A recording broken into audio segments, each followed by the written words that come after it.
ನಮಸ್ತೆ ಫ್ರೆಂಡ್ಸ್, ಈ ದಿನ ನಾವು 5ನೇ ವಿಡಿಯೋದಲ್ಲಿ Sitayana the untold story of ಸೀತಾದಲ್ಲಿ ನಾವು ಈ ದಿನ 5ನೇ ವಿಡಿಯೋದಲ್ಲಿ ಸೋಮಳ ಆಗಮನದ ಬಗ್ಗೆ ತಿಳಿದುಕೊಳ್ಳೋಣ. ಸೋಮ ಅಂದ್ರೆ ಯಾರು, ಅವಳು ಹೇಗೆ ಮೀನಾಕ್ಷಿಗಿನ್ನ ಹೆಚ್ಚಾಗಿ ಸೀತಾ ಮಾತೆಯ ಹತ್ರ ಇದ್ದು ಸೇವೆ ಸಲ್ಲಿಸಿದ್ಲು ಅನ್ನೋದನ್ನೆಲ್ಲ ಡಿಟೇಲ್ ಆಗಿ ಮೀನಾಕ್ಷಿ ಕೊಡ್ತಾ ಇದ್ದಾರೆ.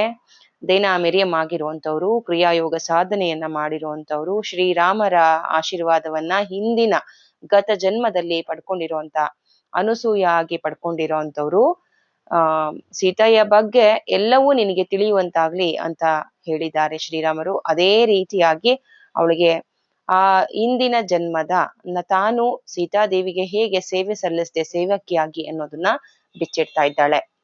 ಅದರಲ್ಲಿ ಸೋಮ ಹೇಗೆ ಸೀತಾದೇವಿಯನ್ನ ಆರಾಧಿಸಿದ್ಲು ಮತ್ತೆ ದೇವಿ ಅಂತ ಅನ್ಕೊಳ್ಳೋದ್ರ ಜೊತೆಗೆ ಅವಳ ಸೇವೆಯನ್ನ ಮಾಡಿದ್ಲು. ಕೊನೆವರೆಗೂ ಇರ್ತಾಳೆ ಸೋಮ.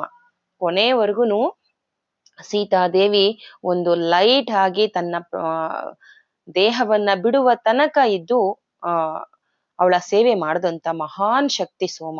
ಅವಳ ಬಗ್ಗೆ ಈ ದಿನ ಹೇಳ್ತಾ ಇದ್ದಾಳೆ. ಸೀತೆಯ ಆಗಮನದ ಕೆಲವು ವರ್ಷಗಳ ನಂತರ ಮಹಾರಾಣಿ ಮತ್ತೊಂದು ಹೆಣ್ಣು ಮಗುವಿಗೆ ಜನ್ಮ ನೀಡಿದ್ಲು. ಒಂದು ಮಗು ಈಗ ಸೀತಾ ಭೂಮಾತೆಯ ಮಗಳಾಗಿ ಜನ್ಮ ತಾಳಿದ್ದಾಳೆ. ಜೊತೆಗೆ ಇನ್ನೊಂದು ಮಗು, ಅವಳ ಹೆಸರು ಊರ್ಮಿಳಾ. ಅಂದ್ರೆ ಈಗ ಜನಕ ಬಾಬಾ ಮತ್ತೆ ಸುನೈನ ಮಾತೆಗೆ ಮತ್ತೊಂದು ಮಗುವಾಗಿದೆ, ಊರ್ಮಿಳಾ ಅಂತ ನಾಮಕರಣ ಮಾಡಿದ್ದಾರೆ. ಸೀತೆ ಮತ್ತು ಊರ್ಮಿಳಾ ಒಂದು ಸೋದರ ಸಂಬಂಧಗಳಾಗಿದ್ರು. ಅವರೊಂದಿಗೆ ಅಂದ್ರೆ ಜನಕ ಬಾಬಾ ಮತ್ತೆ ಸುನೈನ ಅವರೊಂದಿಗೆ ತುಂಬಾ ಚೆನ್ನಾಗಿ ಹೊಂದ್ಕೊಂಡು ಖುಷಿ ಇತ್ತು. ಅರಮನೆಯಲ್ಲೆಲ್ಲ ತುಂಬಾ ಖುಷಿ ಇತ್ತು. ಮತ್ತೆ ಮನೆಯೆಲ್ಲ ಅಸ್ತವ್ಯಸ್ತ ಮಾಡಾಕ್ತಾ ಇದ್ರು ಇಬ್ರು ಚಿಕ್ಕ ಮಕ್ಕಳು ಅಂತ ಹೇಳ್ತಾ ಇದ್ದಾರೆ. ಅರಮನೆಯೆಲ್ಲ ಅಸ್ತವ್ಯಸ್ತ ಆಗ್ತಾ ಇತ್ತು. ಸೀತೆ ಸುಮಾರು ಒಂದು 12 ವರ್ಷದವಳಿದ್ದಾಗ ಸೀತೆಗಿಂತ ಕೆಲವೇ ವರ್ಷ ದೊಡ್ಡವಳಾದಂತ ಸೋಮ ಅನ್ನೋ ಯುವತಿ ಅರಮನೆಯ ಆವರಣದಲ್ಲಿ ಕಾಣಿಸ್ಕೊಂಡ್ಲು. ನೋಡಿ, ಇಲ್ಲಿ ಕಾಣಿಸ್ಕೊಂಡ್ಲು ಅಂತ ಹೇಳ್ತಾ ಇದ್ದಾಳೆ. ಅಂದ್ರೆ ಯಾವ ಎನರ್ಜಿ ಜೊತೆಗೆ ಕನೆಕ್ಟ್ ಆಗ್ಬೇಕು, ಸೀತಾಮಾತೆ ಸೇವೆ ಸಲ್ಲಿಸ್ಕೋಬೇಕು ಅನ್ನೋದು ಆ ವ್ಯಕ್ತಿಯ ಪೂರ್ವಾನುಗ್ರಹ ಜೊತೆಗೆ ಅದೃಷ್ಟ ಅಂತಾನು ಹೇಳ್ಬೇಕು. ಎಲ್ಲೋ ಇದ್ದಂತಹ ಸೋಮ ಅನ್ನೋ ವ್ಯಕ್ತಿ ಸೀತಾಮಾತೆಯ ಅರಮನೆಯಲ್ಲಿ ಕಾಣಿಸ್ಕೊಂಡ್ಲು ಅಂತ ಹೇಳ್ತಾ ಇದ್ದಾಳೆ ಮೀನಾಕ್ಷಿ. ಅವಳನ್ನ ನಾವು ಹೆಚ್ಚಿಗೆ ಏನು ಪ್ರಶ್ನೆ ಮಾಡ್ಲಿಲ್ಲ. ಮಹಾರಾಜರು ಕೆಲ್ಸಕ್ಕೆ ಕರ್ಕೊ ಬಂದ್ರು. ಅವಳು ಕೂಡ ಸೀತೆಯ ವೈಯಕ್ತಿಕ ಪ್ರಚಾರಕಳಾಗಿದ್ಲು ನನ್ನಂತೆಯೇ ಅಂತ ಹೇಳ್ತಾ ಇದ್ದಾಳೆ. ನಾವೆಲ್ಲರೂ ಕರೆಯುವಂತೆ ಅವಳು ಕೂಡ ತಕ್ಷಣವೇ ಸೀತೆಯನ್ನ ಮಾತಾ ಅಂತ ಕರೆಯತೊಡಗಿದ್ಲು. ಸೋಮ ದುಂಡಾದ ಮುಖವನ್ನ ಹೊಂದಿದ್ಲು, ವಿಶಾಲ ಮುಗುಳ್ನಗೆ ಹೊಂದಿದ್ಲು, ಯಾವಾಗ್ಲೂ ನಗ್ತಾ ಇದ್ಲು, ಆಕರ್ಷಕವಾಗಿದ್ಲು. ಅವಳು ಮಾತಾಡಷ್ಟು ಎತ್ತರವಾಗಿದ್ಲು. ಅಂದ್ರೆ ಸೀತೆಯಷ್ಟೇ ಎತ್ತರವಾಗಿದ್ಲು. ಆದ್ರೆ ಅವಳು ಸೀತಾ ಮಾತೆ ತುಂಬಾ ತೆಳ್ಳಗಿದ್ರು, ಇವಳು ಸ್ವಲ್ಪ ದಪ್ಪಗಿದ್ಲು ಅಂತ ಹೇಳ್ತಾ ಇದ್ದಾಳೆ. ಸೋಮ ಸುಂದರವಾಗಿದ್ಲು. ತನ್ನನ್ನು ತಾನೇ ಹೆಚ್ಚಿಸ್ಕೊಳ್ಳೋಕೆ ಏನ್ ಮಾಡ್ಬೇಕು ಅದನ್ನೇನು ಮಾಡಿಲ್ದೇನೆ ಅವಳು ಚೆನ್ನಾಗಿದ್ರು ಕೂಡ ಸಾಧಾರಣವಾಗಿ ಕಾಣೋ ತರ ತಾನು ಬದುಕ್ತಾ ಇದ್ಲು. ಮತ್ತೆ ಅವಳ ತಲೆ ಕೂದ್ಲು ಬಟ್ಟೆಯಿಂದ ಮುಚ್ಕೊಳ್ತಿದ್ಲು. ಅವಳ ಕೂದ್ಲು ತುಂಬಾ ಚೆನ್ನಾಗಿತ್ತು ಅಂತ. ಯಾವಾಗ್ಲೂ ಬಟ್ಟೆಯಿಂದ ಮುಚ್ಕೊಳ್ತಾ ಕೆಲಸ ಮಾಡ್ಬೇಕಾದ್ರೆ ಅಡೆಚಣೆ ಮಾಡತ್ತೆ, ಅದಕ್ಕೆ ಈ ರೀತಿ ಮುಚ್ಕೋತಾ ಇದ್ಲು. ಅಷ್ಟು ಚೆನ್ನಾಗಿತ್ತು ಅವಳ ಕೂದ್ಲು ಕೂಡ. ಯಾವಾಗ್ಲೂ ಕಟ್ಟಿರ್ತಿದ್ಲು. ನಾನು ಅಂದ್ಕೊಂಡಂತೆ ಸೋಮಾಳಿಗೆ ಯಾವುದೇ ಕೆಲಸವೂ ಕೂಡ ನಿಮ್ನ ಆಗಿರ್ಲಿಲ್ಲ.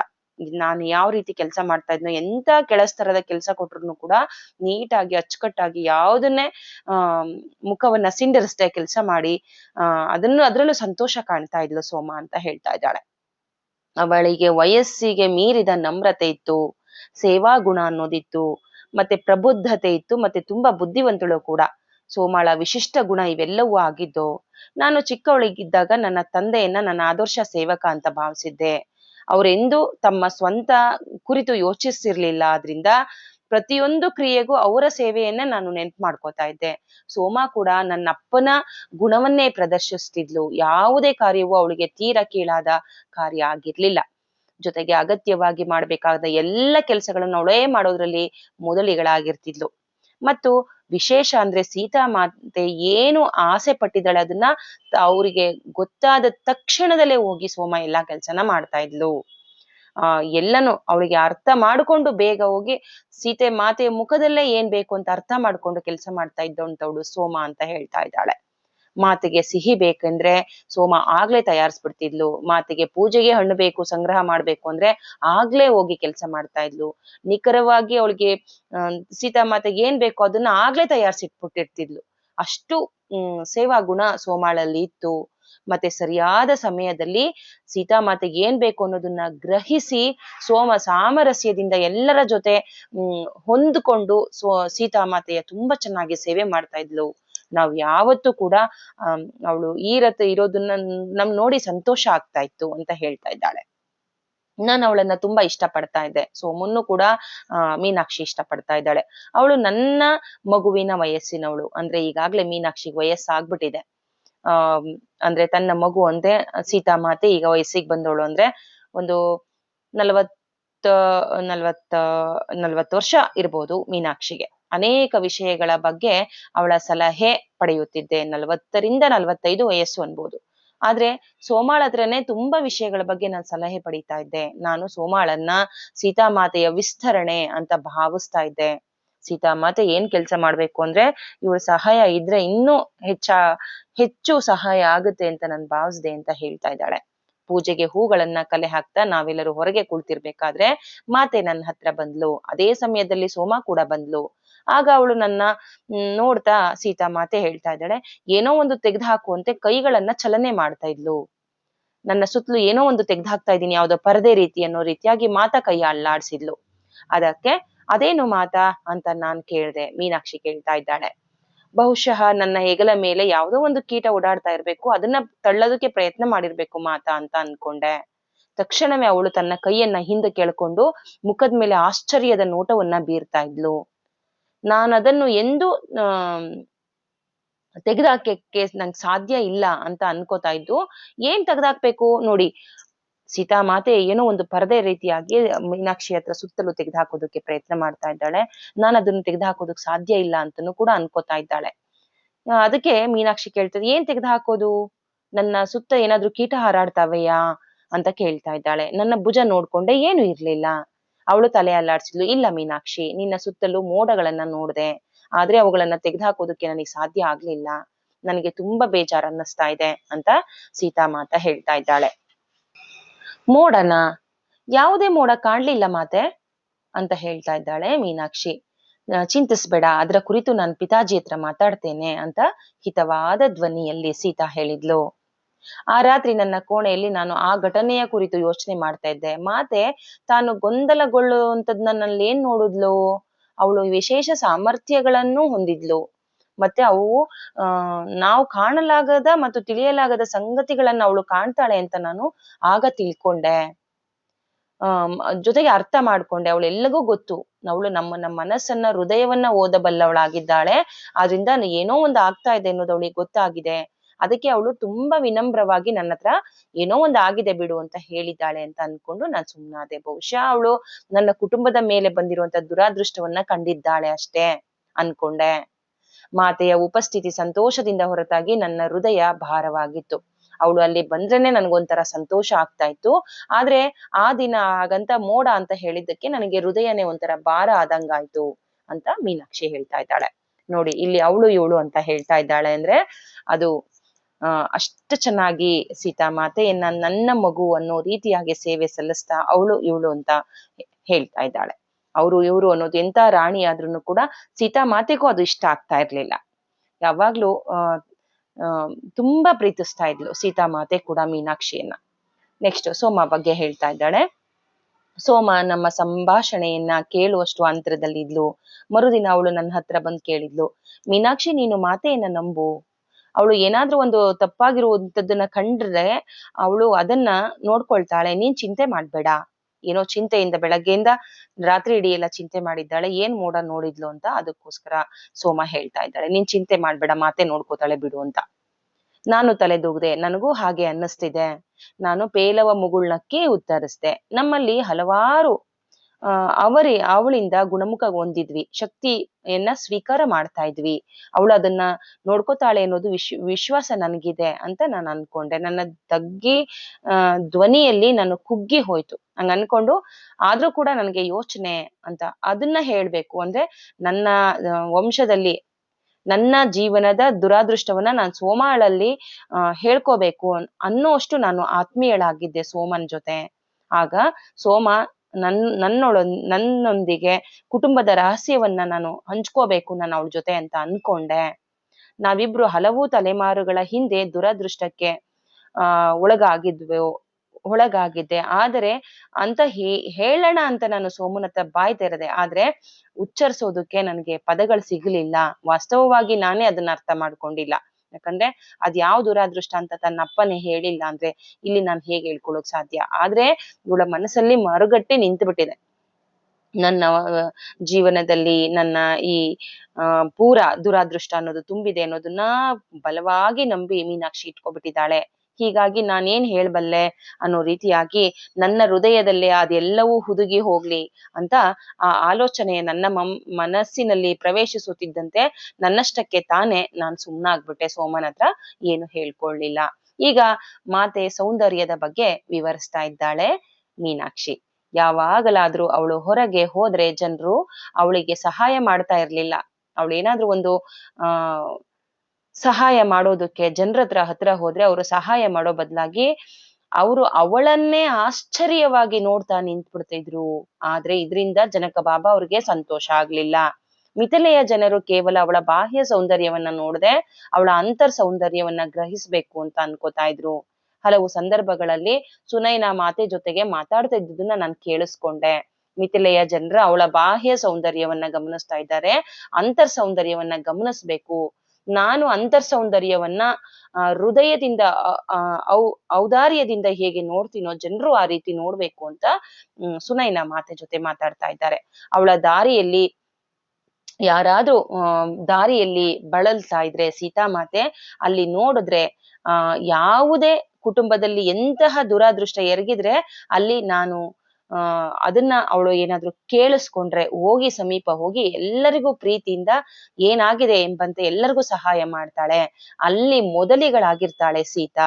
ಆದ್ರಿಂದ ಜನರು ಅವಳ ಬಾಹ್ಯ ನೋಟವನ್ನ ಅವಳ ಸೌಂದರ್ಯವನ್ನಷ್ಟೇ ನೋಡ್ತಾ ಇದ್ದಾರೆ ಅಂತ ನಿರುತ್ಸಾಹಗೊಳ್ತಾ ಇದ್ರು ಅಂತ ಹೇಳ್ತಾ ಇದ್ದಾರೆ. ಅಷ್ಟು ಸೌಂದರ್ಯಯುತವಾಗಿದ್ಲು. ಏನು ಅಲಂಕಾರನೇ ಮಾಡ್ಕೋತಾ ಇರ್ಲಿಲ್ಲ ಸೀತಾ. ಆದ್ರೂ ಕೂಡ ಅವಳ ಜನಸೇವೆಗಷ್ಟೇ ಮುಡುಪಾಗಿತ್ತು ಅವಳ ಜೀವನ. ಆದ್ರೂ ಕೂಡ ಅಷ್ಟು ಸುಂದರವಾಗಿದ್ಲು. ಎಲ್ರು ಬೆಕ್ಕಸ ಬೆರಗಾಗಿ ನೋಡ್ತಾ ಇದ್ರು, ಆಶ್ಚರ್ಯದಿಂದ ನೋಡ್ತಾ ಇದ್ರು. ಅವಳನ್ನ ನೋಡಿದ್ರೆ ಕಣ್ಣೇ ಮಿಟಕದೇ ಇರೋಷ್ಟು ಬ್ಯೂಟಿಫುಲ್ ಆಗಿದ್ಲು ಅಂತ ಹೇಳ್ತಾ ಇದ್ದಾಳೆ. ಸಾಧ್ವಿ ಗಾರ್ಗಿ ಅಂದ್ರೆ ಇಲ್ಲಿ ಅವಳ ಗುರುವಿನ ಬಗ್ಗೆ, ಸೀತಾ ಗುರುವಿನ ಬಗ್ಗೆ ಹೇಳ್ತಾ ಇದ್ದಾಳೆ. ಸಾಧ್ವಿ ಗಾರ್ಗಿಯಿಂದ ಆಧ್ಯಾತ್ಮಿಕ ಚರ್ಚಾ ಕಲೆಯನ್ನ ಮಾತೆ ಕಲ್ತ್ಕೊಂಡ್ಲು ಮತ್ತು ಅವಳು ಅದರಲ್ಲಿ ತೊಡಗಿಕೊಂಡ್ಲು. ಜನಕ ಬಾಬಾ ಅವರು ಅದನ್ನ ಇಷ್ಟಪಟ್ರು. ಆರಂಭದಲ್ಲಿ ಅವರು ಚರ್ಚೆಯಲ್ಲಿ ಯಾವಾಗ್ಲೂ ಕೂಡ ಜನಕ ಬಾಬಾ ಗೆಲ್ತಾ ಇದ್ರು. ಆಳವಾದ ಪ್ರಶ್ನೆಯೊಂದಿಗೆ ಅವಳಿಗೆ ಸವಾಲು ಹಾಕ್ತಿದ್ರು. ಅದಕ್ಕೆ ಉತ್ತರಿಸೋದಕ್ಕೆ ಮಾತೆ ಎಣಗಾಡ್ತಾ ಇದ್ಲು. ಆದ್ರೆ ಇದು ಬಹಳ ಕಾಲ ನಡಿಲಿಲ್ಲ. ಶೀಘ್ರವೇ ಅವಳು ಆಳವಾದ ಅಂತರ್ದೃಷ್ಟಿಯಿಂದ ಪ್ರತಿಕ್ರಿಯಿಸತೊಡಗಿದ್ಲು. ಇದನ್ನ ಜನಕ ಬಾಬಾ ಅವರು ತೃಪ್ತಿ ಮತ್ತು ಪ್ರಶಂಸೆಯ ದೃಷ್ಟಿಯಿಂದ ನೋಡ್ತಾ ಇದ್ರು. ಚರ್ಚೆಯಲ್ಲಿ ಅವಳು ಗೆದ್ದಂತಹ ಒಂದು ದಿನ ಬಂದೇ ಬಂತು. ಅವಳು ಕಠಿಣವಾದ ತಾತ್ವಿಕ ಪ್ರಶ್ನೆಯೊಂದನ್ನ ಕೇಳ್ಬಿಟ್ಲು. ಅವ್ರಿಗೆ ಉತ್ತರಿಸೋದಕ್ಕಾಗ್ಲೇ ಇಲ್ಲ. ಅವಳು ಕೇಳಿರುವುದನ್ನ ಇನ್ನು ನನ್ನ ಅನುಭವಕ್ಕೆ ಪಡ್ಕೊಂಡಿಲ್ಲ ಅಂತ ಜನಕ ಬಾಬಾ ಹೇಳಿದ್ರು. ಅವಳ ಪುಟ್ಟ ಮಗಳಿಗೆ ವಿಧೇಯನಾಗಿದ್ದೇನೆ ಎಂಬುದನ್ನ ಹೇಳಿದ್ರು ಅಂತ ನನ್ನ ಅಡಿಗೆ ಮನೆಯಲ್ಲಿ ಬೇರೆ ಸೇವಕರು ಹೇಳ್ತಾ ಇದ್ರು. ನೋಡಿ, ಜನಕ ಬಾಬಾರೇ ಮಗಳೇ ನಿನಗೆ ನಾನು ವಿಧೇಯಕಳಾಗಿದ್ದೇನೆ, ನೀನೇ ಅಷ್ಟೊಂದು ಸಾಧ್ವಿ ಆಗ್ಬಿಟ್ಟಿದ್ಯಾ ಅಂತ ಅವ್ರಿಗೆ ವಿಧೇಯಕರಾಗಿದ್ದೀನಿ ಅನ್ನೋದನ್ನ ಮೀನಾಕ್ಷಿಗೆ ಹೇಳಿಲ್ಲ. ಮೀನಾಕ್ಷಿ ಇಲ್ಲಿ ಕೇಳ್ಕೊಂಡಿಲ್ಲ. ಅರಮನೆಯ ಸೇವಕರು ಅವಳು ಅಡಿಗೆ ಮನೆ ಕೆಲಸ ಮಾಡ್ತಾ ಇರ್ಬೇಕಾದ್ರೆ ಹೋಗಿ ಹೇಳಿದ್ದಾರೆ. ಅದನ್ನ ಕೇಳಿ ನಾವೆಲ್ಲರೂ ಕೂಡ ದಿಗ್ಭ್ರಮೆಗೊಂಡ್ವು. ಜನಕ ಬಾಬಾರೇ ಅಷ್ಟೊಂದು ಸಾಧ್ವಿಗಳಾಗಿರ್ಬೇಕಾದ್ರೆ ನಮ್ಮ ಸೀತಾ ಅದಕ್ಕಿನ್ನ ಹೆಚ್ಚು ಸಾಧನೆ ಮಾಡಿದ್ದಾಳೆ ಅಂತ ಎಲ್ಲರೂ ಬೆರ್ಗಾದ್ವಿ. ನೀನು ನನ್ನ ಶಿಕ್ಷಕಿಯಾಗಿರುವೆ ಮಗಳೇ ಅಂತ ಜನಕ ಬಾಬಾ ಹೇಳ್ತಾ ಇದ್ದಾರೆ ಇಲ್ಲಿ. ಪಿತಾಜಿ ಎಂದಿಗೂ ನೀವು ಹಾಗನ್ಬೇಡಿ ಎಂದು ಬೆರಳನ್ನ ಅವರ ತುಟಿಗಳ ಮೇಲಿರ್ಸುತ್ತಾ ಅವಳು ಉತ್ತರಿಸಿದ್ಲು. ನಾನು ನಿಮ್ಮ ಮಗಳು, ಯಾವಾಗ್ಲೂ ನಿಮ್ಮ ಮಗಳಾಗೇ ಇರ್ತೇನೆ ಅಂತ ಹೇಳಿದ್ಲು. ಅವರು ಮುಗುಳ್ನಗುತ್ತಾ ಪ್ರತಿಕ್ರಿಯಿಸಿದ್ರು. ಸೀತೆ, ನಿನ್ನ ಮನಸ್ಸು ಬಹುಮುಖಿ ಆಭರಣದಂತಿದೆ.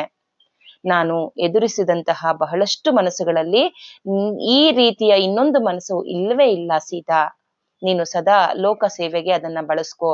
ಅದನ್ನ ಬಿಟ್ರೆ ಬೇರೆ ಯಾವ ಉದ್ದೇಶವೂ ಇರಬಾರ್ದು. ಹಮ್ಮು ಬಿಮ್ಮು ಪ್ರವೇಶಿಸೋದಕ್ಕೆ ಬಿಡಬೇಡ. ಎಂದಿಗೂ ಅದಕ್ಕೆ ಅವಕಾಶ ನೀಡ್ಬೇಡ ನೀನು. ಅದು ಬಹಳಷ್ಟು ಜನರನ್ನ ಮತ್ತು ಮಹಾನ್ ಶಿಕ್ಷಕರನ್ನ ಅವನತಿಗೆ ಕೂಡ ಕಾರಣ ಮಾಡಿದೆ. ನೋಡಿ, ಇಲ್ಲಿ ಧ್ಯಾನದಲ್ಲಿ ಅತೀಂದ್ರಿಯ ಶಕ್ತಿಗಳೆಲ್ಲ ಬರ್ತಾ ಹೋಗುತ್ತೆ. ಅಂದ್ರೆ ಅಲ್ಲಿ ಸಿದ್ಧಿಗಳು ಅಂತ ಹೇಳ್ತೀವಲ್ಲ ಅದೆಲ್ಲ ಬರ್ತಾ ಇರುತ್ತೆ. ಅದನ್ನ ನೀನ್ ಯಾವ್ದಕ್ಕೂ ಗಮನ ಹರಿಸ್ದೇನೆ ನಿನ್ನ ಮಹತ್ ಕಾರ್ಯದ ಕಡೆ ನೀನು ಗಮನ ಹರಿಸ್ಬೇಕು ಅಂತ ಹೇಳ್ತಾ ಇದ್ದಾರೆ. ಅಪ್ರತಿಮ ಸುಂದರ ರೂಪ, ಅದ್ಭುತ ಮನಸ್ಸು ಮತ್ತು ಅತ್ಯಂತ ನವಿರಾದ ಹೃದಯವನ್ನ ಹೊಂದಿದ್ದರೂ ಕೂಡ ಮಾತೆ ಎಲ್ಲವನ್ನ ಮರೆತವಳಂತೆ ತನ್ನ ಗುಣವನ್ನ ಲೆಕ್ಕಿಸದೆ ನಿಷ್ಕಾಳಜಿಯಿಂದ ಇರ್ತಿದ್ಲು. ಅಷ್ಟೊಂದು ಸುಂದರವಾಗಿದ್ರು ಕೂಡ ತನ್ನ ದೇಹದ ಮೇಲೆ ಕಾಳಜಿನೇ ಇರ್ಲಿಲ್ಲ ಅವಳಿಗೆ. ಅವಳ ಉಡುಗೆ ತುಂಬಾ ಸರಳ ಆಗಿರ್ತಿತ್ತು. ಅವಳ ಮಾತು ಕೂಡ ವಿನಮ್ರವಾಗಿರ್ತಿತ್ತು. ಕಾಡಿನ ಸ್ವತಂತ್ರ ಇಚ್ಛೆಯಿಂದ ಕಾಡಿನಲ್ಲಿ ಸ್ವತಂತ್ರವಾಗಿ ಓಡಾಡೋದು, ಅಲ್ದಾಡೋದು, ಮತ್ತೆ ಪ್ರಕೃತಿಯನ್ನ ಗಮನಿಸೋದು, ಪ್ರೀತಿಸೋದು, ಸಂತೋಷಿಸೋದ್ರಲ್ಲೇ ಅವಳ ಪ್ರೀತಿ ಇರ್ತಿತ್ತು ಅಂತ ಹೇಳ್ತಾ ಇದ್ದಾಳೆ. ಸೋಮಾಳ ಆಗಮನದ ಕೆಲವು ವರ್ಷಗಳ ನಂತರ ಮಾತೆ ಹೆಚ್ಚು ಹೆಚ್ಚು ಸಮಯ ಏಕಾಂತದಲ್ಲಿ ಕಳೆಯತೊಡಗಿದ್ಲು. ನಾವೆಲ್ಲರೂ ಇತರ ಚಟುವಟಿಕೆಗಳಲ್ಲಿ ತೊಡಗಿದಾಗ ಅವಳು ಅರಣ್ಯದಲ್ಲಿ ಅಲೆದಾಡ್ತಿದ್ಲು. ನಾವು ಅಂದ್ರೆ ಇಲ್ಲಿ ಹೇಳ್ತಾ ಇದ್ದಾಳೆ ಇತರ ಚಟುವಟಿಕೆ ಅಂತ ಅಂದ್ರೆ ಅರಮನೆಯ ಕೆಲಸದಲ್ಲಿ ಮೀನಾಕ್ಷಿ ಸೇವಕರೆಲ್ಲ ಇರುವಂತ ಸಮಯದಲ್ಲಿ ಕಾಡಿನಲ್ಲಿ ಅಲ್ದಾಡ್ತಾ ಗಿಡ ಮರ ಇವನ್ನೆಲ್ಲ ಪ್ರೀತಿಸ್ತಿದ್ಲು, ಪ್ರಕೃತಿಯನ್ನ ಪ್ರೀತಿಸ್ತಾ ಇದ್ಲು. ರಾತ್ರಿಡೀ ಧ್ಯಾನ ಸಾಧನೆ ಮಾಡ್ತಾ ಇದ್ಲು ಅನ್ನೋದನ್ನ ಹೇಳ್ತಾ ಇದ್ದಾಳೆ. ಅವಳು ಎಲ್ಲಿಯೂ ಕೂಡ ಕಾಣ್ತಾ ಇರ್ಲಿಲ್ಲ ಎಂಬುದು ನಮ್ಮ ಗಮನಕ್ಕೆ ಬಂದಾಗ ನೋಡಿ, ಒಂದೊಂದು ಸಲ ಅವಳು ಹೇಳ್ದ ಹಾಗೆ ಅಡವಿಗೆ ಹೋಗ್ತಾ ಇದ್ಲು, ಕಾಡಲ್ಲಿ ಹೋಗಿ ಧ್ಯಾನ ಮಾಡ್ತಾ ಇದ್ಲು. ಆಗ ನಾನು ಆತಂಕಗೊಳ್ತಿದ್ದೆ. ಒಂದಿನ ಸೋಮ ಯಾವಾಗ್ಲೂ ನನಗೆ ಭರವಸೆ ನೀಡ್ತಾ ನೀ ಎಲ್ಲೂ ಹೋಗಲ್ಲ, ಸೀತಾ ಮಾತೆಗೆ ಏನೂ ಆಗೋದಿಲ್ಲ, ಅವಳೆಲ್ಲರ ಕಾಡು ಪ್ರಾಣಿಗಳನ್ನ ಶುಶ್ರೂಷೆ ಮಾಡ್ತಾ ಇರ್ತಾಳೆ ಅಂತ ನನಗೆ ಭರವಸೆ ನೀಡ್ತಾ ಇದ್ಲು. ಮೀನಾಕ್ಷಿ ಚಿಕ್ಕ ಮಗುವಿಂದ ಸಾಕಿರೋದ್ರಿಂದ ಅವಳಿಗೆ ಭಯ ಆಗ್ತಾ ಇತ್ತು, ಎಲ್ಲಾದ್ರೂ ಹೊರಟೋಗ್ತಾ ಆಚೆ ಈಚೆ ಹೋಗ್ತಾ ಇರ್ತಾಳೆ, ಹೇಳ್ದೆ ಹೋಗ್ತಾಳೆ ಅಂತ ಭಯ ಪಡ್ತಾ ಇದ್ಲು. ಆಗ ಸೋಮ ಏನೂ ಆಗಲ್ಲ ಅಂತ ಭರವಸೆ ನೀಡ್ತಾ ಇದ್ಲು ಅಂತ ಹೇಳ್ತಾ ಇದ್ದಾಳೆ. ಅವಳನ್ನ ಹುಡ್ಕೋದಕ್ಕೆ ಅರಣ್ಯಕ್ಕೆ ಹೋದ್ಲು. ಒಂದ್ಸಲ ಇದೇ ಕೆಲ್ಸ ಆಗೋಗ್ಬಿಟ್ಟಿದೆ. ಸೀತಾಮಾತೆ ಬೆಳಗ್ಗೆನೆ ಬೆಳಗ್ಗೆನೆ ಎಲ್ಲರೂ ಮಲಗಿರುವಂತ ಸಮಯದಲ್ಲಿ ಎದ್ದು ಅಡವಿಗೆ ಹೋಗಿದ್ದಾಳೆ. ಇಂತಹ ಒಂದು ಸಂದರ್ಭದಲ್ಲಿ ಸುನೈನ ಮಾತ ಅವಳಿಗೆ ಹುಡುಕ್ತಿದ್ರು. ಅವಳು ಎಲ್ಲಿಯೂ ಕಾಣ್ಲಿಲ್ಲ. ಅವರು ನನ್ನ ಹತ್ರ ಬಂದು ಸೀತೆಯ ಕುರಿತು ಕೇಳಿದಾಗ ನಾನ್ ಕೇವಲ ತಲೆ ಅಲ್ಲಾಡ್ಸಿ ಕಳೆದ ಸಂಜೆಯಿಂದ ನಾನು ಅವಳನ್ನ ನೋಡಿಲ್ಲ ಅಂತ ಹೇಳ್ದೆ. ಅಸಹಜವಾಗಿ ನೋಡುತ್ತಾ ಗೊಣಗಿದ್ರು. ಊರ್ಮಿಳಾ ಕೂಡ ಅವಳನ್ನ ನೋಡಿಲ್ಲ ಅಂತ ಹೇಳ್ತಿದ್ದಾಳೆ. ಮುಂಜಾನೆ ಊಟಕ್ಕೆ ಅವಳು ಬಂದಿಲ್ಲ ಬೇರೆ. ಜೊತೆಗೆ ದೀರ್ಘ ಸಮಯದವರೆಗೆ ಅವಳು ಎಲ್ಲಿ ಹೋಗಿದ್ದಾಳೆ ಅಂತ ತಾಯಿ ಆದವಳಿಗೆ ಮನಸ್ಸಿನಲ್ಲಿ ಕಳವಳ ಸ್ಟಾರ್ಟ್ ಆಗಿದೆ, ಊಟ ಮಾಡಿಲ್ಲ ಅಂತ. ನೆಕ್ಸ್ಟ್ ಆಗ ಸುನೈನ ಮಾತ ಸೋಮಾಳನ್ನ ವಿಚಾರಿಸಿದಾಗ ಅವಳು ಕೂಡ ನನ್ನಂತೆಯೇ ಇಲ್ಲ ಅಂತ ಪ್ರತಿಕ್ರಿಯಿಸಿದ್ಲು. ಆದ್ರೆ ನಂತರ ನಾನು ಒಂದು ಮಾತನ್ನ ಸೇರಿಸಿದೆ, ಅವಳನ್ನು ಎಲ್ಲಿ ಹುಡುಕಬೇಕು ಎಂಬುದು ನನಗೆ ಗೊತ್ತಿದೆ ಎಂದು ಭಾಸವಾಗುತ್ತಿದೆ ಅಂತ ಯಾರು ಸೋಮ ಹೇಳ್ತಾ ಇದ್ದಾಳೆ. ಅವಳು ಎಲ್ಲಿದ್ದಾಳೆ ಅನ್ನೋದು ನನಗೆ ಗೊತ್ತಿದೆ ಅಂತ. ನಾನು ಸೋಮಾಳನ್ನ ಅವಲೋಕಿಸಿದ್ದು ಅವಳು ಏನು ಹೇಳುತ್ತಿದ್ದಾಳೆ ಅಂತ ತಿಳ್ಕೊಂಡೆ. ಕಾಡಿನ ಸೌಂದರ್ಯವನ್ನ ಅನುಭವಿಸೋದಕ್ಕೆ, ಪ್ರಾಣಿಗಳೊಂದಿಗೆ ಇರಲು ಕಾಡಿಗೆ ಹೋಗಲು ಬಯಸಿದಾಗ ಅವಳು ಒಂಟಿಯಾಗಿ ಹೋಗ್ತಾ ಇರ್ಲಿಲ್ಲ. ಅವಳು ಯಾವಾಗ್ಲೂ ತನ್ನ ಸೋದರ ಸಂಬಂಧಿ ಅಥವಾ ಸೋದರಿಯರನ್ನ ಇಲ್ಲವೇ ಸೇವಕಿಯರನ್ನ ಒಬ್ರನ್ನ ಆಹ್ವಾನಿಸಿ ಕರ್ಕೊಂಡು ಹೋಗ್ತಾ ಇದ್ಲು. ಆದ್ರೆ ಅವಳು ಧ್ಯಾನದ ದೇವತೆಗಳೊಂದಿಗೆ ಸಂವಹನ ನಡೆಯಬೇಕು ಅಂತ ಬಯಸಿದಾಗ, ಧ್ಯಾನದ ದೇವತೆಗಳು ಅಂದ್ರೆ ಇಲ್ಲಿ ಆಸ್ಟ್ರಲ್ ಮಾಸ್ಟರ್ಸ್, ದೇವಾನು ದೇವತೆಗಳು, ಅವರು ಧ್ಯಾನದಲ್ಲಿ ಕನೆಕ್ಟ್ ಆಗ್ತಾರೆ. ಅದಕ್ಕೋಸ್ಕರ ಇಲ್ಲಿ ಹೇಳ್ತಾ ಇದ್ದಾಳೆ, ಧ್ಯಾನದ ದೇವತೆಗಳೊಂದಿಗೆ ಸಂವಹನ ಮಾಡ್ಬೇಕು ಅಂದಾಗ ನಮ್ಮಲ್ಲಿ ಯಾರಾದ್ರೂ ಅವಳನ್ನ ಗಮನಿಸುವ ಮೊದ್ಲು ಇಲ್ಲಿಂದ ಜಾರ್ಕೊಬಿಡ್ತಾ ಇದ್ಲು. ಇಂದು ಕೂಡ ಬೆಳಗ್ಗಿನ ಜಾವ ಬೇಗನೆ ಅವಳು ಏಕಾಂಗಿಯಾಗಿ ಅರಣ್ಯಕ್ಕೆ ಹೋಗಿರ್ಬೇಕು ಅಂತ ನನ್ಗನ್ನಿಸ್ತಿದೆ. ಅವಳನ್ನ ಮರಳಿ ಕರೆತರೋದಕ್ಕೆ ನಾನು ಪ್ರಯತ್ನ ಮಾಡ್ತೇನೆ ಅಂತ ಹೇಳಿ ಶಾಂತವಾಗಿ ಉತ್ತರಿಸಿದ್ಲು ಸೋಮ. ಸೋಮ ದಯವಿಟ್ಟು ಬೇಗ ಹೋಗಿ ಅವಳನ್ನ ಅರಮನೆಗೆ ಕರ್ಕೊಂಡ್ ಬಾ, ಸುನೈನ ಮಾತ ಹೇಳಿದ್ರು. ತಪಸ್ವಿ ಗಾರ್ಗಿ ಜೊತೆಗೆ ಬಹಳಷ್ಟು ಋಷಿ ಮುನಿಗಳು ಇಲ್ಲಿಗೆ ಬರ್ತಾ ಇದ್ದಾರೆ, ಅರಮನೆಗೆ ಬರ್ತಾ ಇದ್ದಾರೆ. ಸಂಜೆಯ ಊಟಕ್ಕೆ ಸೀತೆ ಅವರಿಗೆ ಸೇವೆ ಮಾಡ್ತೀನಿ, ಊಟ ಬಡಿಸ್ತೀನಿ ಅಂತ ಹೇಳಿದ್ದಾಳೆ. ಸೇವೆ ಮಾಡ್ತೀನಿ ಅಂತ ಹೇಳಿದ್ದಾಳೆ ಮತ್ತು ಸಂಜೆ ಅವರೊಂದಿಗೆ ಇರ್ತೀನಿ ಅಂತ ನಾನು ಅನ್ಕೋತೀನಿ. ಅವಳು ಇಲ್ಲಿ ಇರ್ತಾಳೆ ಅಂತ ನಾನು ಅನ್ಕೊಂಡಿದೀನಿ. ಅವಳು ತಯಾರಾಗ್ಬೇಕಾಗಿದೆ. ಆಗ್ಲೇ ಸೂರ್ಯ ನತ್ತಿ ಮೇಲೆ ಇಂದ ಕೆಳಗಿಳಿತಾ ಇದ್ದಾನೆ. ಹಗಲಿನ ಬೆಳಕಿನ ಇನ್ನೇನು ಬಹಳ ಗಂಟೆ ಉಳಿದಿರ್ಲಿಲ್ಲ. ಋಷಿಗಳು ಕೂಡಲೇ ಬರ್ಬೋದು, ಸೀತೆ ಅವ್ರಿಗೆ ತಾನೇ ಸೇವೆ ಸಲ್ಲಿಸ್ತೀನಿ ಅಂತ ಹೇಳಿದ್ದಾಳೆ, ಬೇಗ ಹೋಗಿ ಕರ್ಕೊಂಬ ಅಂತ ಹೇಳ್ತಾ ಇದ್ದಾಳೆ. ಸೋಮ ಹೋದ್ಲು. ನಾನು ಆತಂಕದಿಂದ ದಾರಿ ಕಾಯ್ತಾ ಕುತ್ಕೊಂಡೆ. ಈ ಸಂಭಾಷಣೆ ಮುಗಿದ ಸ್ವಲ್ಪ ಹೊತ್ತಿನಲ್ಲೇ ಸುನೈನ ಮಾತ ಸೋಮ ಹೇಳ್ತಾ ಇದ್ದಾರೆ, ಸೋಮ ಬಂದ್ಲೇನು ಅಂತ ಕೇಳ್ತಾ ಇದ್ದಾರೆ. ಅದಕ್ಕೆ ತಲೆ ಅಲ್ಲಾಡಿಸ್ದೆ. ಏನಾಗಿರ್ಬೋದು? ಅವರು ಮನಸ್ಸಿನಲ್ಲೇ ಚಿಂತಿಸ್ತಾ ತೊಡಗುತ್ತಾ ಅವರು ಚಿಂತೆಗೀಡಾಗಿದ್ದಾರೆ ಅನ್ಕೊಂಡು ನಾನು ಹೀಗಾಗಿ ಅವರ ಭರವಸೆ ನೀಡೋದಕ್ಕೆ ಅವಸರದಿಂದ ಮುಂದಾದಾಗ ಏನಾಗಿದೆ ಎಂಬುದು ನಾನು ಹೋಗಿ ನೋಡ್ಕೊಂಡ್ ಬರ್ತೇನೆ. ಬಹುಶಃ ಯಾವ್ದಾದ್ರು ಪ್ರಾಣಿಗೆ ಏನಾದ್ರೂ ಅಗತ್ಯವಾದ ಚಿಕಿತ್ಸೆ ಬೇಕಾಗಿದೆಯೇನೋ, ಮಾಡ್ತಾ ಇದ್ದಾರೆ ಸುನಾಯಿನ ಮಾತ ಅಂತ ಹೇಳಿದ್ಲು. ಹೇಳ್ದೆ ನಾನು.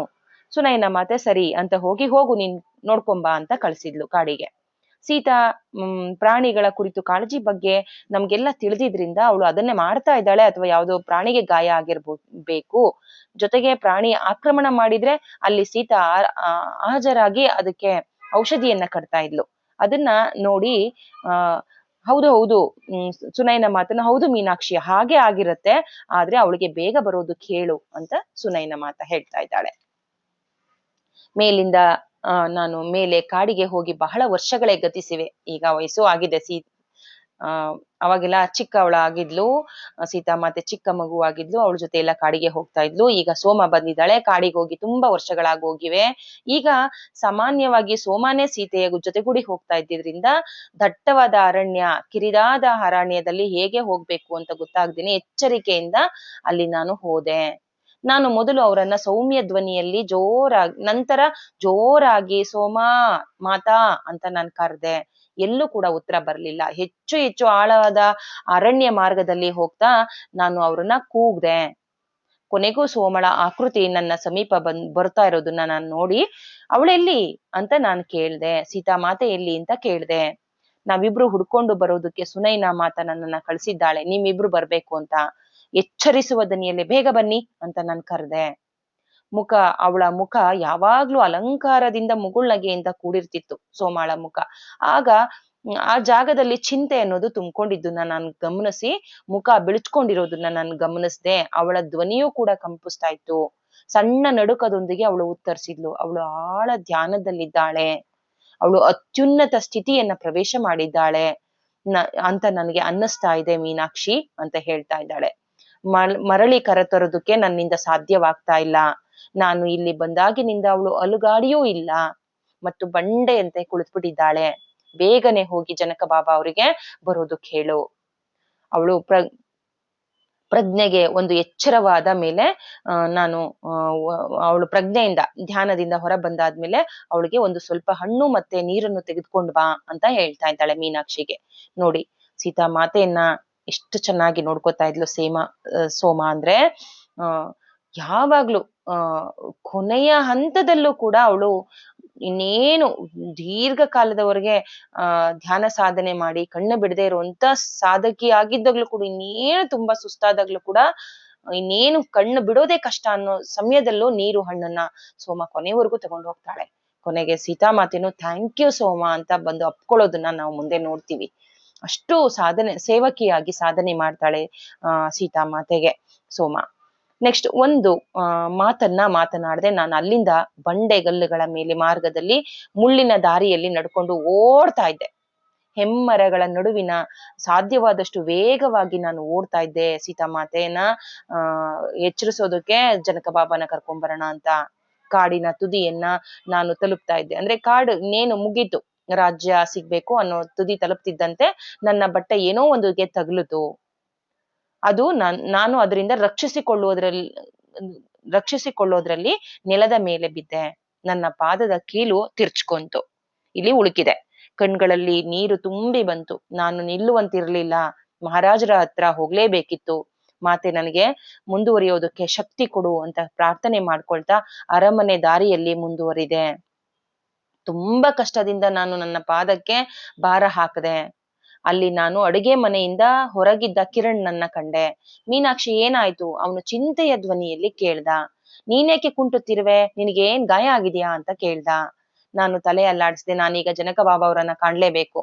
ಅವ್ರು ಎಲ್ಲಿದ್ದಾರೆ ಎಂಬುದನ್ನು ನಿನಗೇನಾದ್ರು ತಿಳಿದಿದೆಯಾ ಅಂತ ಕೇಳ್ದೆ. ಅತಿಥಿಗಳೊಂದಿಗೆ ರಾಜಭವನದಲ್ಲಿದ್ದಾರೆ, ಅವರೆಲ್ಲರೂ ಬಂದಿದ್ದಾರೆ. ಎಲ್ಲರೂ ಸಂಜೆಯ ಊಟಕ್ಕೆ ತಯಾರು ಮಾಡ್ತಾ ಇದ್ದಾರೆ. ಸೀತಾಮಾತೆ ಬರೋದನ್ನೇ ಪ್ರತಿಯೊಬ್ರು ಕಾಯ್ತಾ ಇದ್ದಾರೆ. ಅವನು ಸ್ವಲ್ಪ ತಡ್ದ. ಆಗ ಹಂಗಂದ್ಬಿಟ್ಟು ಮೀನಾಕ್ಷಿ ಕಡೆಗೆ ನೋಡ್ತಾ, ನಿನ್ ಕಾಲಿಗೆ ಏನಾಗಿದೆ? ಆದ್ರೆ ನಿನ್ನ ಕಾಲಿಗೆ ಏನಾಗಿದೆ ಅನ್ನೋದನ್ನ ನನ್ಗೆ ಹೇಳು, ನೀನೇಕೆ ಕುಂಟ್ತಾ ಇರುವೆ ಹೇಳು ಅಂತ ನನ್ನನ್ನ ಕೇಳ್ದ.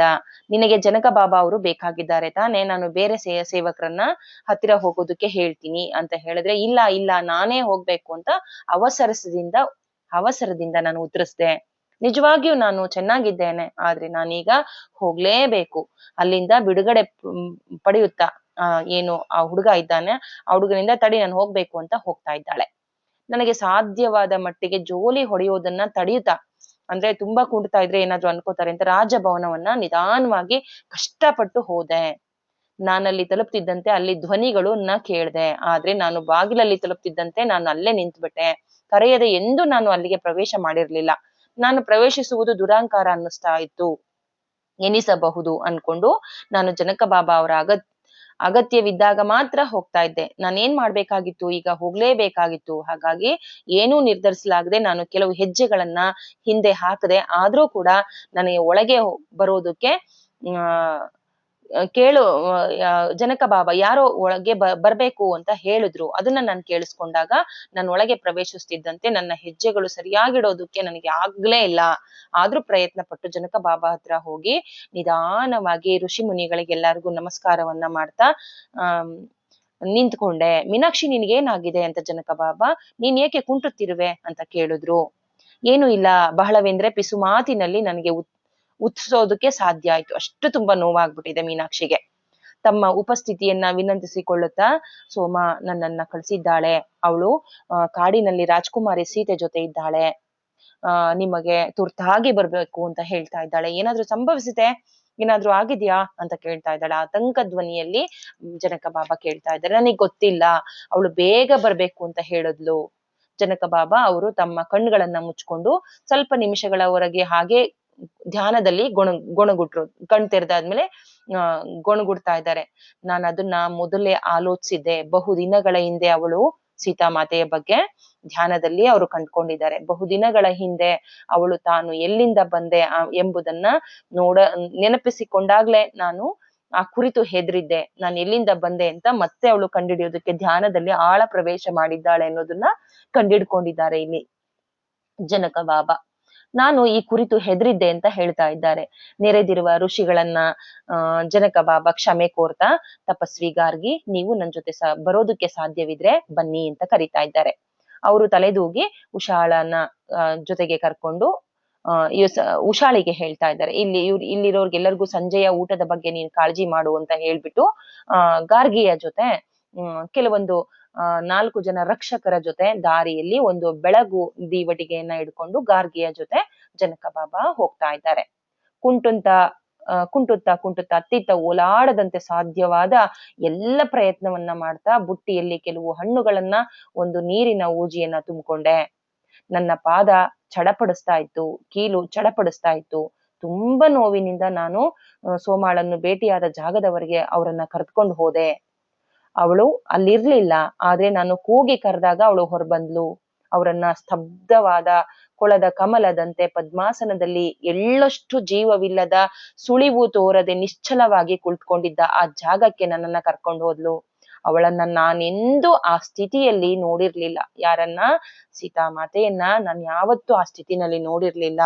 ಅವಳು ನಮ್ಮೆಲ್ಲರನ್ನ ಬಿಟ್ಟು ಹೋದಳೇನೋ ಎಂಬಂತೆ ನಾನು ಹೃದಯವನ್ನ ಹೊಡ್ಕೊಳ್ತಾ ಇತ್ತು. ನನ್ನ ಹೃದಯ ಹೊಡ್ಕೋತಾ ಇತ್ತು. ನನ್ನ ತುಟಿಯೊಳ್ಳೆ ಅಳು ಅನ್ನೋದು ಬರ್ತಾ ಇತ್ತು. ಆದ್ರೆ ನನ್ನನ್ನ ಶಾಂತಗೊಳಿಸೋದಕ್ಕೆ ಸೋಮ ತನ್ನ ತೋಳ್ಗಳನ್ನ ಹಿಡ್ಕೊಂಡು ಸಮಾಧಾನ ಮಾಡಿದ್ಲು. ಅವಳಲ್ಲಿ ಉಸಿರಾಟನೇ ಇರ್ಲಿಲ್ಲ. ಸೋಮ ಜನಕ ಬಾಬಾರೊಂದಿಗೆ ಮೃದುವಾಗಿ ಹೇಳಿದ್ಲು, ನಾನು ಮಧ್ಯಾಹ್ನದ ವೇಳೆಗೆ ಇಲ್ಲಿ ಬಂದೆ, ಆದರೆ ಅವಳು ಬೆಳಗಿನ ಜಾವದಲ್ಲೇ ತಪ್ಪಿಸಿಕೊಂಡಿದ್ಲು. ಆಗಿನಿಂದ ನಾನಿದನ್ನ ಊಹಿಸಿದ್ದೆನು ಅಂತ ಹೇಳ್ತಿದ್ದಾಳೆ. ಈ ಜನಕ ಬಾಬಾ ಹೌದು, ಇದು ಗೊತ್ತು ನನಗೆ, ಧ್ಯಾನದಲ್ಲಿ ನೋಡಿರೋದ್ರಿಂದ ನಾನು ಇದನ್ನ ಊಹೆ ಮಾಡಿದೀನಿ. ಜನಕ ಬಾಬಾ ಅವರು ಮಂತ್ರೋಚ್ಚಾರಣೆಯನ್ನ ಮಾಡ್ತಾ ಧ್ಯಾನದಲ್ಲಿ ಪ್ರವೇಶಿಸ್ತಿದ್ದಂತೆ ನಾನು ಮತ್ತು ಸೋಮ ಸ್ವಲ್ಪ ಅಂತರದಲ್ಲಿ ಹಿಂದೆ ಸರಿದು ಕೂತ್ಕೊಂಡ್ವಿ. ತಪಸ್ವಿ ಗಾರ್ಗಿ ಕೂಡ ವೇದ ಸೂಕ್ತಿಗಳನ್ನ ಪಠಿಸತೊಡಗಿದ್ರು. ಜನಕ ಬಾಬಾ ಅವರ ಮೌನ ಧ್ಯಾನ ಮತ್ತು ತಪಸ್ವಿ ಗಾರ್ಗಿಯವರ ಪಠಣ ಹಲವು ಗಂಟೆಗಳ ಮುಂದುವರಿತಾದ್ರು ಜನಕ ಬಾಬಾ ಅವರು ಎದ್ದು ಎಲ್ಲ ಋಷಿಗಳನ್ನ ಕರ್ಕೊಂಬಾ, ಅವರೆಲ್ಲರೂ ಇಲ್ಲಿಗೆ ಬರುವಂತೆ ಹೇಳಿದ್ರು ಅಂತ ಹೇಳಿ ಸೋಮನನ್ನ ಮೀನಾಕ್ಷಿಗೆ ಹೇಳ್ತಾ ಇದ್ದಾರೆ. ನಾನು ಮರಳಿ ಕರೆ ತರೋದಕ್ಕೆ ಸಾಧ್ಯ ಇಲ್ಲ ಇವಳನ್ನ, ಸೀತಾಮಾತೆನ. ತುಂಬಾ ಗಾಢ ಸಾಧನೆಗೆ ಹೋಗ್ಬಿಟ್ಟಿದ್ದಾಳೆ, ಸಮಾಧಿ ಸ್ಥಿತಿಗೆ ಜಾರ್ಬಿಟ್ಟಿದ್ದಾಳೆ. ಬಹುಶಃ ಸಾಮೂಹಿಕವಾಗಿ ಅವಳನ್ನ ನಾವೆಲ್ಲರೂ ಸೇರಿ ಕರ್ತರ್ ಬರುವಂತೆ ಮಾಡಬಹುದು ಅಂತ ಗಂಭೀರವಾಗಿ ಹೇಳಿದ್ರು. ನನ್ನ ಸ್ಥಿತಿಯನ್ನ ನೋಡಿದ ಸೋಮ ನನಗೆ ಇಲ್ಲಿಯೇ ಇರುವಂತೆ ಹೇಳಿದ್ಲು. ಅರಮನೆಯಲ್ಲಿ ಮರಳಲು ದಾರಿ ಬೆಳಕಾಗಿ, ನೋಡಿ ಇಲ್ಲಿ ಮೀನಾಕ್ಷಿ ನಿನಗೆ ಆಗಲ್ಲ ಅಂತ ಅಂದ್ಬಿಟ್ಟು ನಾನೇ ಹೋಗ್ತೀನಿ ಅಂತ ಅರಮನೆ ದಾರಿಗೆ ಮರಳೋದಕ್ಕೆ ಆ ದಾರಿಯ ಬೆಳಕಿಗಾಗಿ ಇಬ್ರು ರಕ್ಷಕರನ್ನ ಕರ್ಕೊಂಡು ಹೋದ್ಲು. ಮಹಾರಾಜರು ಏನನ್ನು ವಿವರಿಸದೆ ಒಮ್ಮಿಂದೊಮ್ಮೆಲೆ ಕಣ್ಮರೆಯಾಗಿರುವುದರಲ್ಲದೆ ಮತ್ತು ಇನ್ನೂ ಬಾರದಿರುವುದನ್ನ ಋಷಿಗಳಿಗೆ ಆಶ್ಚರ್ಯ ಅನ್ನಿಸ್ತು. ಮಹಾರಾಜರು ಹೋದ್ರು, ಸೀತಾಮಾತೆಯು ಕೂಡ ಬಂದಿಲ್ಲ, ಇಷ್ಟೊತ್ತಾದ್ರೂ ಬಂದಿಲ್ಲ ಅಂತ ಎಲ್ಲ ಋಷಿಗಳು ಆಶ್ಚರ್ಯದಿಂದಾಗಿದ್ದು ಏನಾಗಿದೆ ಅನ್ನೋದು ಗೊಂದಲದಲ್ಲಿದ್ರು. ಮತ್ತೆ ತುಂಬಾ ತಡವಾಗಿದ್ರಿಂದ ಅವರು ಕೂಡ ಹೊರಡೋದಕ್ಕೆ ಉತ್ಸುಕರಾಗಿದ್ರು. ಹೋಗೋಣ ತಮ್ಮ ಆಶ್ರಮಕ್ಕೆ ಅಂತ ಅನ್ಕೋತಾ ಇದ್ರು. ಈ ಸನ್ನಿವೇಶದಲ್ಲಿ ಅವರಿಗೆ ಸಂತೋಷ ಆಗ್ಲಿಲ್ಲ. ಆದ್ರೆ ಸೀತೆಯ ಸ್ಥಿತಿಯಿಂದಾಗಿ ಮಹಾರಾಜರು ಅವರಿಗೆ ಅರಣ್ಯಕ್ಕೆ ಬರೋದಕ್ಕೆ, ಅಲ್ಲಿಯೇ ಚರ್ಚೆ ಮಾಡೋದಕ್ಕೆ ಯೋಚಿಸಿದ್ದಾರೆ ಅಂತ ಅಂತ ಸೋಮ ಹೇಳಿದ ನಂತರ ಅವರೆಲ್ಲ ಸಮಚಿತ್ತದಿಂದ ಸಹಾಯ ನೀಡೋದಕ್ಕೆ ತಯಾರಾಗಿ ನಮ್ಮ ಜೊತೆ ಬಂದ್ರು. ನಿಮ್ಮ ಉಪಸ್ಥಿತಿಯು ನಮ್ಮ ಪ್ರೀತಿಯ ರಾಣಿಯನ್ನ ಮರಳಿ ತರೋದಕ್ಕೆ ಸಹಾಯ ಮಾಡತ್ತೆ ಎಂದು ಮಹಾರಾಜರು ಆಶಿಸಿದ್ದಾರೆ. ಸೋಮಳು ಮತ್ತಷ್ಟು ಒತ್ತು ನೀಡಿ ಅವರನ್ನ ಕರೀತಾ ಇದ್ದಾಳೆ. ಅವರನ್ನೆಲ್ಲ ಕಾಡಿಗೆ ಸೀತೆಯ ಪಕ್ಕದಲ್ಲಿ ಕುಳಿತು ಧ್ಯಾನ ಮಾಡೋದ್ರಿಂದ ಜನಕ ಬಾಬಾ ಮತ್ತು ತಪಸ್ವಿ ಗಾರ್ಗಿ ಇವರ ಬಳಿ ಕರ್ಕೊಂಡೋಗಿ ಧ್ಯಾನ ಮಾಡಿಸೋದ್ರಿಂದ ಸೀತಾಮಾತೆಯನ್ನ ಕರ್ಕೊಂಡ್ ಬರ್ಬೋದು ಅಂತ ಸೋಮ ಅನ್ಕೋತಾ ಇದ್ದಾಳೆ. ಮತ್ತೆ ಜನಕ ಬಾಬಾ ಕೂಡ ಅದೇ ಆಶಯವನ್ನ ವ್ಯಕ್ತಪಡಿಸಿದ್ದಾರೆ. ಕೆಲವು ಸೇವಕರು ಅವರೊಂದಿಗೆ ಆಸನ ಮತ್ತೆ ದೀವಟಿಗಳನ್ನ ಇಡ್ಕೊಂಡು ಅವ್ರ ಜೊತೆ ಋಷಿಗಳ ಜೊತೆ ಬಂದ್ರು. ಸೀತೆಯ ಸುತ್ತ ಅರ್ಧ ವರ್ತುಲಾಕಾರ ನಿರ್ಮಿಸ್ಕೊಂಡು ಕುಳಿತುಕೊಂಡ್ರು. ವೇದ ಸೂಕ್ತಿಗಳನ್ನ ಪಠಿಸತೊಡಗಿದ್ರು. ಅವರು ಧ್ಯಾನ ಮಾಡಿದ್ರು. ನಂತರ ತಮ್ಮ ಅನುಭವಗಳನ್ನ ಚರ್ಚೆ ಮಾಡ್ತಾ ಇದ್ರು. ನಂತರ ಹೆಚ್ಚು ಧ್ಯಾನ ಮಾಡಿದ್ರು. ಹೆಚ್ಚು ಅನುಭವಗಳನ್ನ ಚರ್ಚೆ ಮಾಡ್ಕೊಂಡ್ರು. ಅಂದ್ರೆ ನೋಡಿ, ಸೀತಾ ಮಾತೆಯ ಜೊತೆ ಧ್ಯಾನ ಮಾಡ್ತಾ ಇದ್ದಾರೆ, ಇಲ್ಲಿ ಹೆಚ್ಚು ಅನುಭವಗಳಾಗ್ತಾ ಇದ್ದಾವೆ. ಅವರು ಧ್ಯಾನದಲ್ಲಿ ಏನೇನೋ ಅನುಭವಗಳು ಅವನ್ನೆಲ್ಲ ಇಲ್ಲಿ ಚರ್ಚೆ ಮಾಡ್ತಾ ಇದ್ದಾರೆ. ಕಣ್ಬಿಟ್ಟು ನೋಡ್ತಾ ಇದ್ದಾರೆ, ಆದ್ರೆ ಸೀತಾಮಾತೆಯ ಉಪಸ್ಥಿತಿ ಕಾಣ್ತಾ ಇಲ್ಲ. ಒಂದು ಹಂತದಲ್ಲಿ ಜನಕ ಬಾಬಾ ಅವರು ಇವರೊಂದಿಗೆ ಭಾಗವಹಿಸುವುದನ್ನ ಬಿಟ್ಬಿಟ್ರು. ಸ್ವಲ್ಪ ಹೊತ್ತು ಅವರು ಕೂಡ ಇದ್ರಲ್ಲಿ ಚರ್ಚೆನಲ್ಲಿ ಭಾಗವಹಿಸಿದ್ರು. ಆ ಅನುಭವ ಆಯ್ತು, ಈ ಅನುಭವ ಆಯ್ತು ಅಂತ. ಸೀತೆಯು ಯಾವ ಸ್ಥಾಯಿಯಲ್ಲಿ ಇದ್ದಾಳೋ ಅದೇ ಸ್ಥಾಯಿಗೆ ಧ್ಯಾನದಲ್ಲಿ ಹೋದ್ರು ಜನಕ ಬಾಬಾ. ಅವರು ಅಲ್ಲಿ ಬಂಡೆಗಲ್ಲಿನಂತೆ ಸ್ಥಿರವಾಗಿ ಕುಳಿತುಕೊಂಡ್ರು. ನಿಶ್ಚಲವಾಗಿ ಉಸಿರು ಇಲ್ಲವೇ ಇಲ್ಲ ಎನ್ನುವಂತೆ ಕಂಡು ಬಂದ್ರು. ಹೀಗೆ ರಾತ್ರಿ ಕಳೆಯಿತು. ನಾನು ಗಿಡದಲ್ಲಿ ಒರಗಿಕೊಂಡು ಅರೆ ನಿದ್ರಾವಸ್ಥೆಗೆ ಜಾರಿದೆ. ಮೀನಾಕ್ಷಿ ಹೇಳ್ತಾ ಇದ್ದಾಳೆ. ರಾತ್ರಿ ಗತಿಸಿದಂತೆ ನನ್ನ ಕಾಲಿನ ನೋವು ಹೆಚ್ಚಾಗತೊಡಗಿತು. ನಾನು ವಿಲವಿಲನೆ ಒದ್ದಾಡ್ತಾ ಇರೋದನ್ನ ಸೋಮ ನೋಡಿ ತೀರ ಗಂಭೀರವಾಗಿ ಪೆಟ್ ಮಾಡ್ಕೊಂಡಿದ್ದೇನೆ ಅಂತ ಅರ್ಥ ಮಾಡ್ಕೊಂಡ್ಲು. ನನ್ನ ಪಾದದ ಸುತ್ತಲೂ ಏನಾದ್ರೂ ಒಂದು ಕಟ್ಟಬೇಕು ಅಂತ ಅನ್ಕೊಂಡು ಎಲ್ಲ ಕಡೆ ಹುಡುಕಿದ್ಲು. ಏನು ಸಿಗದೆ ಇದ್ದಾಗ ಅವಳ ಶಾಲಿನ ಒಂದು ಭಾಗವನ್ನ ಹರಿದು ನನ್ನ ಕಾಲಿಗೆ ಕಟ್ಟೋಕ್ ಬಂದಾಗ ನಾನು ಪ್ರತಿಭಟಿಸಿದೆ. ನನ್ನ ಕಾಲಿಗೆ ಆದ್ರೂ ಕೂಡ ಕೇಳ್ದೇನೆ ನನ್ನ ಕಾಲಿಗೆ ಒಂದು ಪಟ್ಟಿ ಕಟ್ಟಿದ್ಲು. ಇದು ನನ್ನ ನೋವನ್ನ ಎಷ್ಟೋ ಮಟ್ಟಿಗೆ ಕಡಿಮೆ ಮಾಡಿತು. ನಾನು ಹಗುರವಾಗಿ ನಿದ್ರೆಗೆ ಜಾರ್ಬಿಟ್ಟೆ. ಮುಂಜಾನೆ ಪ್ರಥಮ ಕಿರಣಗಳೊಂದಿಗೆ ಪಕ್ಷಿಗಳ ಕಲರವದೊಂದಿಗೆ ಬೆರೆತುಕೊಂಡ ಪಠಣವು ಮತ್ತೆ ಆರಂಭವಾಯಿತು. ಅವರೆಲ್ಲರೂ ಜೊತೆಗೂಡಿ ಅತ್ಯಂತ ಸುಂದರ ಸ್ವರ ಮೇಳವನ್ನು ಉಂಟು ಮಾಡ್ತಾ ಇದ್ರು. ಬಹುತೇಕ ಅಲೌಕಿಕ ದೃಶ್ಯಕ್ಕೆ ನನ್ನ ಕಣ್ಗಳು ತೆರೆದುಕೊಂಡುವು. ಮುಂಜಾನೆಯ ಕಿರಣಗಳಲ್ಲಿ ಕಾಡಿನ ಹಸಿರು ಅತ್ಯಂತ ಸೌಮ್ಯವಾಗಿ ಹೊಳಿತಾ ಇತ್ತು. ಕಾಡಿನ ನೆಲದ ಮೇಲೆ ಮೃದುವಾದ ವರ್ಣವು ನೆಲೆಗೊಂಡಿತ್ತು. ಈ ಅಸಾಮಾನ್ಯ ಕೂಟವನ್ನ ನೋಡಲು ಎಷ್ಟೋ ಚಿಕ್ಕ ಚಿಕ್ಕ ಪ್ರಾಣಿಗಳು ನಮ್ಮ ಸುತ್ತಲೂ ನೆರೆದಿದ್ವು. ನಾವೆಲ್ಲರೂ ನಮ್ಮ ಭೂಮಿಗಿಂತಲೂ ಹೆಚ್ಚು ಸುಂದರವಾದ ಇನ್ನೊಂದು ಹೊಸ ಲೋಕಕ್ಕೆ ಎಚ್ಚರಗೊಂಡಿದ್ದೇವೆ ಏನೋ ಎಂಬಂತೆ ನಮ್ಗೆ ಕಂಡು ಬಂತು. ಇದು ಸಾಧ್ಯವಾಗುವುದಾದ್ರೆ ಸೀತೆಯು ಈ ಜಗತ್ತಿಗೆ ಮರಳಿ ಬಂದಿದ್ದಾಳೆ ಎಂದು ಆಶಿಸುತ್ತಾ ನಾನು ಸೀತೆಯ ಕಡೆ ನೋಡ್ದೆ. ಆದ್ರೆ ಅವಳು ಧ್ಯಾನಾವಸ್ಥೆಯಲ್ಲೇ ಇನ್ನೂ ಕಿಲಿ ತಗೊಂಡಿದ್ಲು. ಜನಕ ಬಾಬಾ ಕೂಡ ಆಳ ಧ್ಯಾನದಲ್ಲಿದ್ರು. ಈ ಪಠಣವು ಇನ್ನು ಸ್ವಲ್ಪ ಹೊತ್ತು ಮುಂದುವರಿಯಿತು. ಅದು ನಿಂತ ಮೇಲೆ ಋಷಿಗಳು ನಿನ್ನೆ ರಾತ್ರಿ ನಾವು ಅನುಭವಿಸಿದ ಅನುಭವಗಳನ್ನ ಚರ್ಚಿಸಲು ಆರಂಭಿಸಿದ್ರು. ಮತ್ತೊಮ್ಮೆ ಅದಕ್ಕೆ ಸಮ್ಮತಿಸಿದ್ರು. ಎಲ್ಲರೂ ಕೂಡ ಮತ್ತೆ ಚರ್ಚೆ ಮಾಡೋದಕ್ಕೆ ಪ್ರಾರಂಭ ಮಾಡಿದ್ದಾರೆ. ಆಗ ಜನಕ ಬಾಬಾ ಅವರು ನಿಧಾನವಾಗಿ ಕಣ್ಣುಗಳನ್ನ ತೆರೆಯೋದನ್ನ ನಾನು ನೋಡ್ದೆ. ಅತೀವ ಸಂತೋಷ ಅವರ ಮುಖದಲ್ಲಿ ಇರೋದನ್ನ ನಾನು ಗಮನಿಸ್ದೆ. ಋಷಿಗಳು ಮತ್ತು ಅವರ ಅನುಭವಗಳನ್ನ ತಮ್ಮ ಅನುಭವಗಳನ್ನ ಚರ್ಚಿಸ್ತಾ ಇದ್ರೆ ಶಾಂತವಾಗಿ ಕುಳಿತುಕೊಂಡು ಕೇಳಿದ್ರು. ಮತ್ತೆ ಒಮ್ಮಿಂದೊಮ್ಮೆಲೆ ನಾನು ಚಲನವಲನವನ್ನ ಸೀತಾಮಾತೆಯಲ್ಲಿ ಗಮನಿಸ್ದೆ.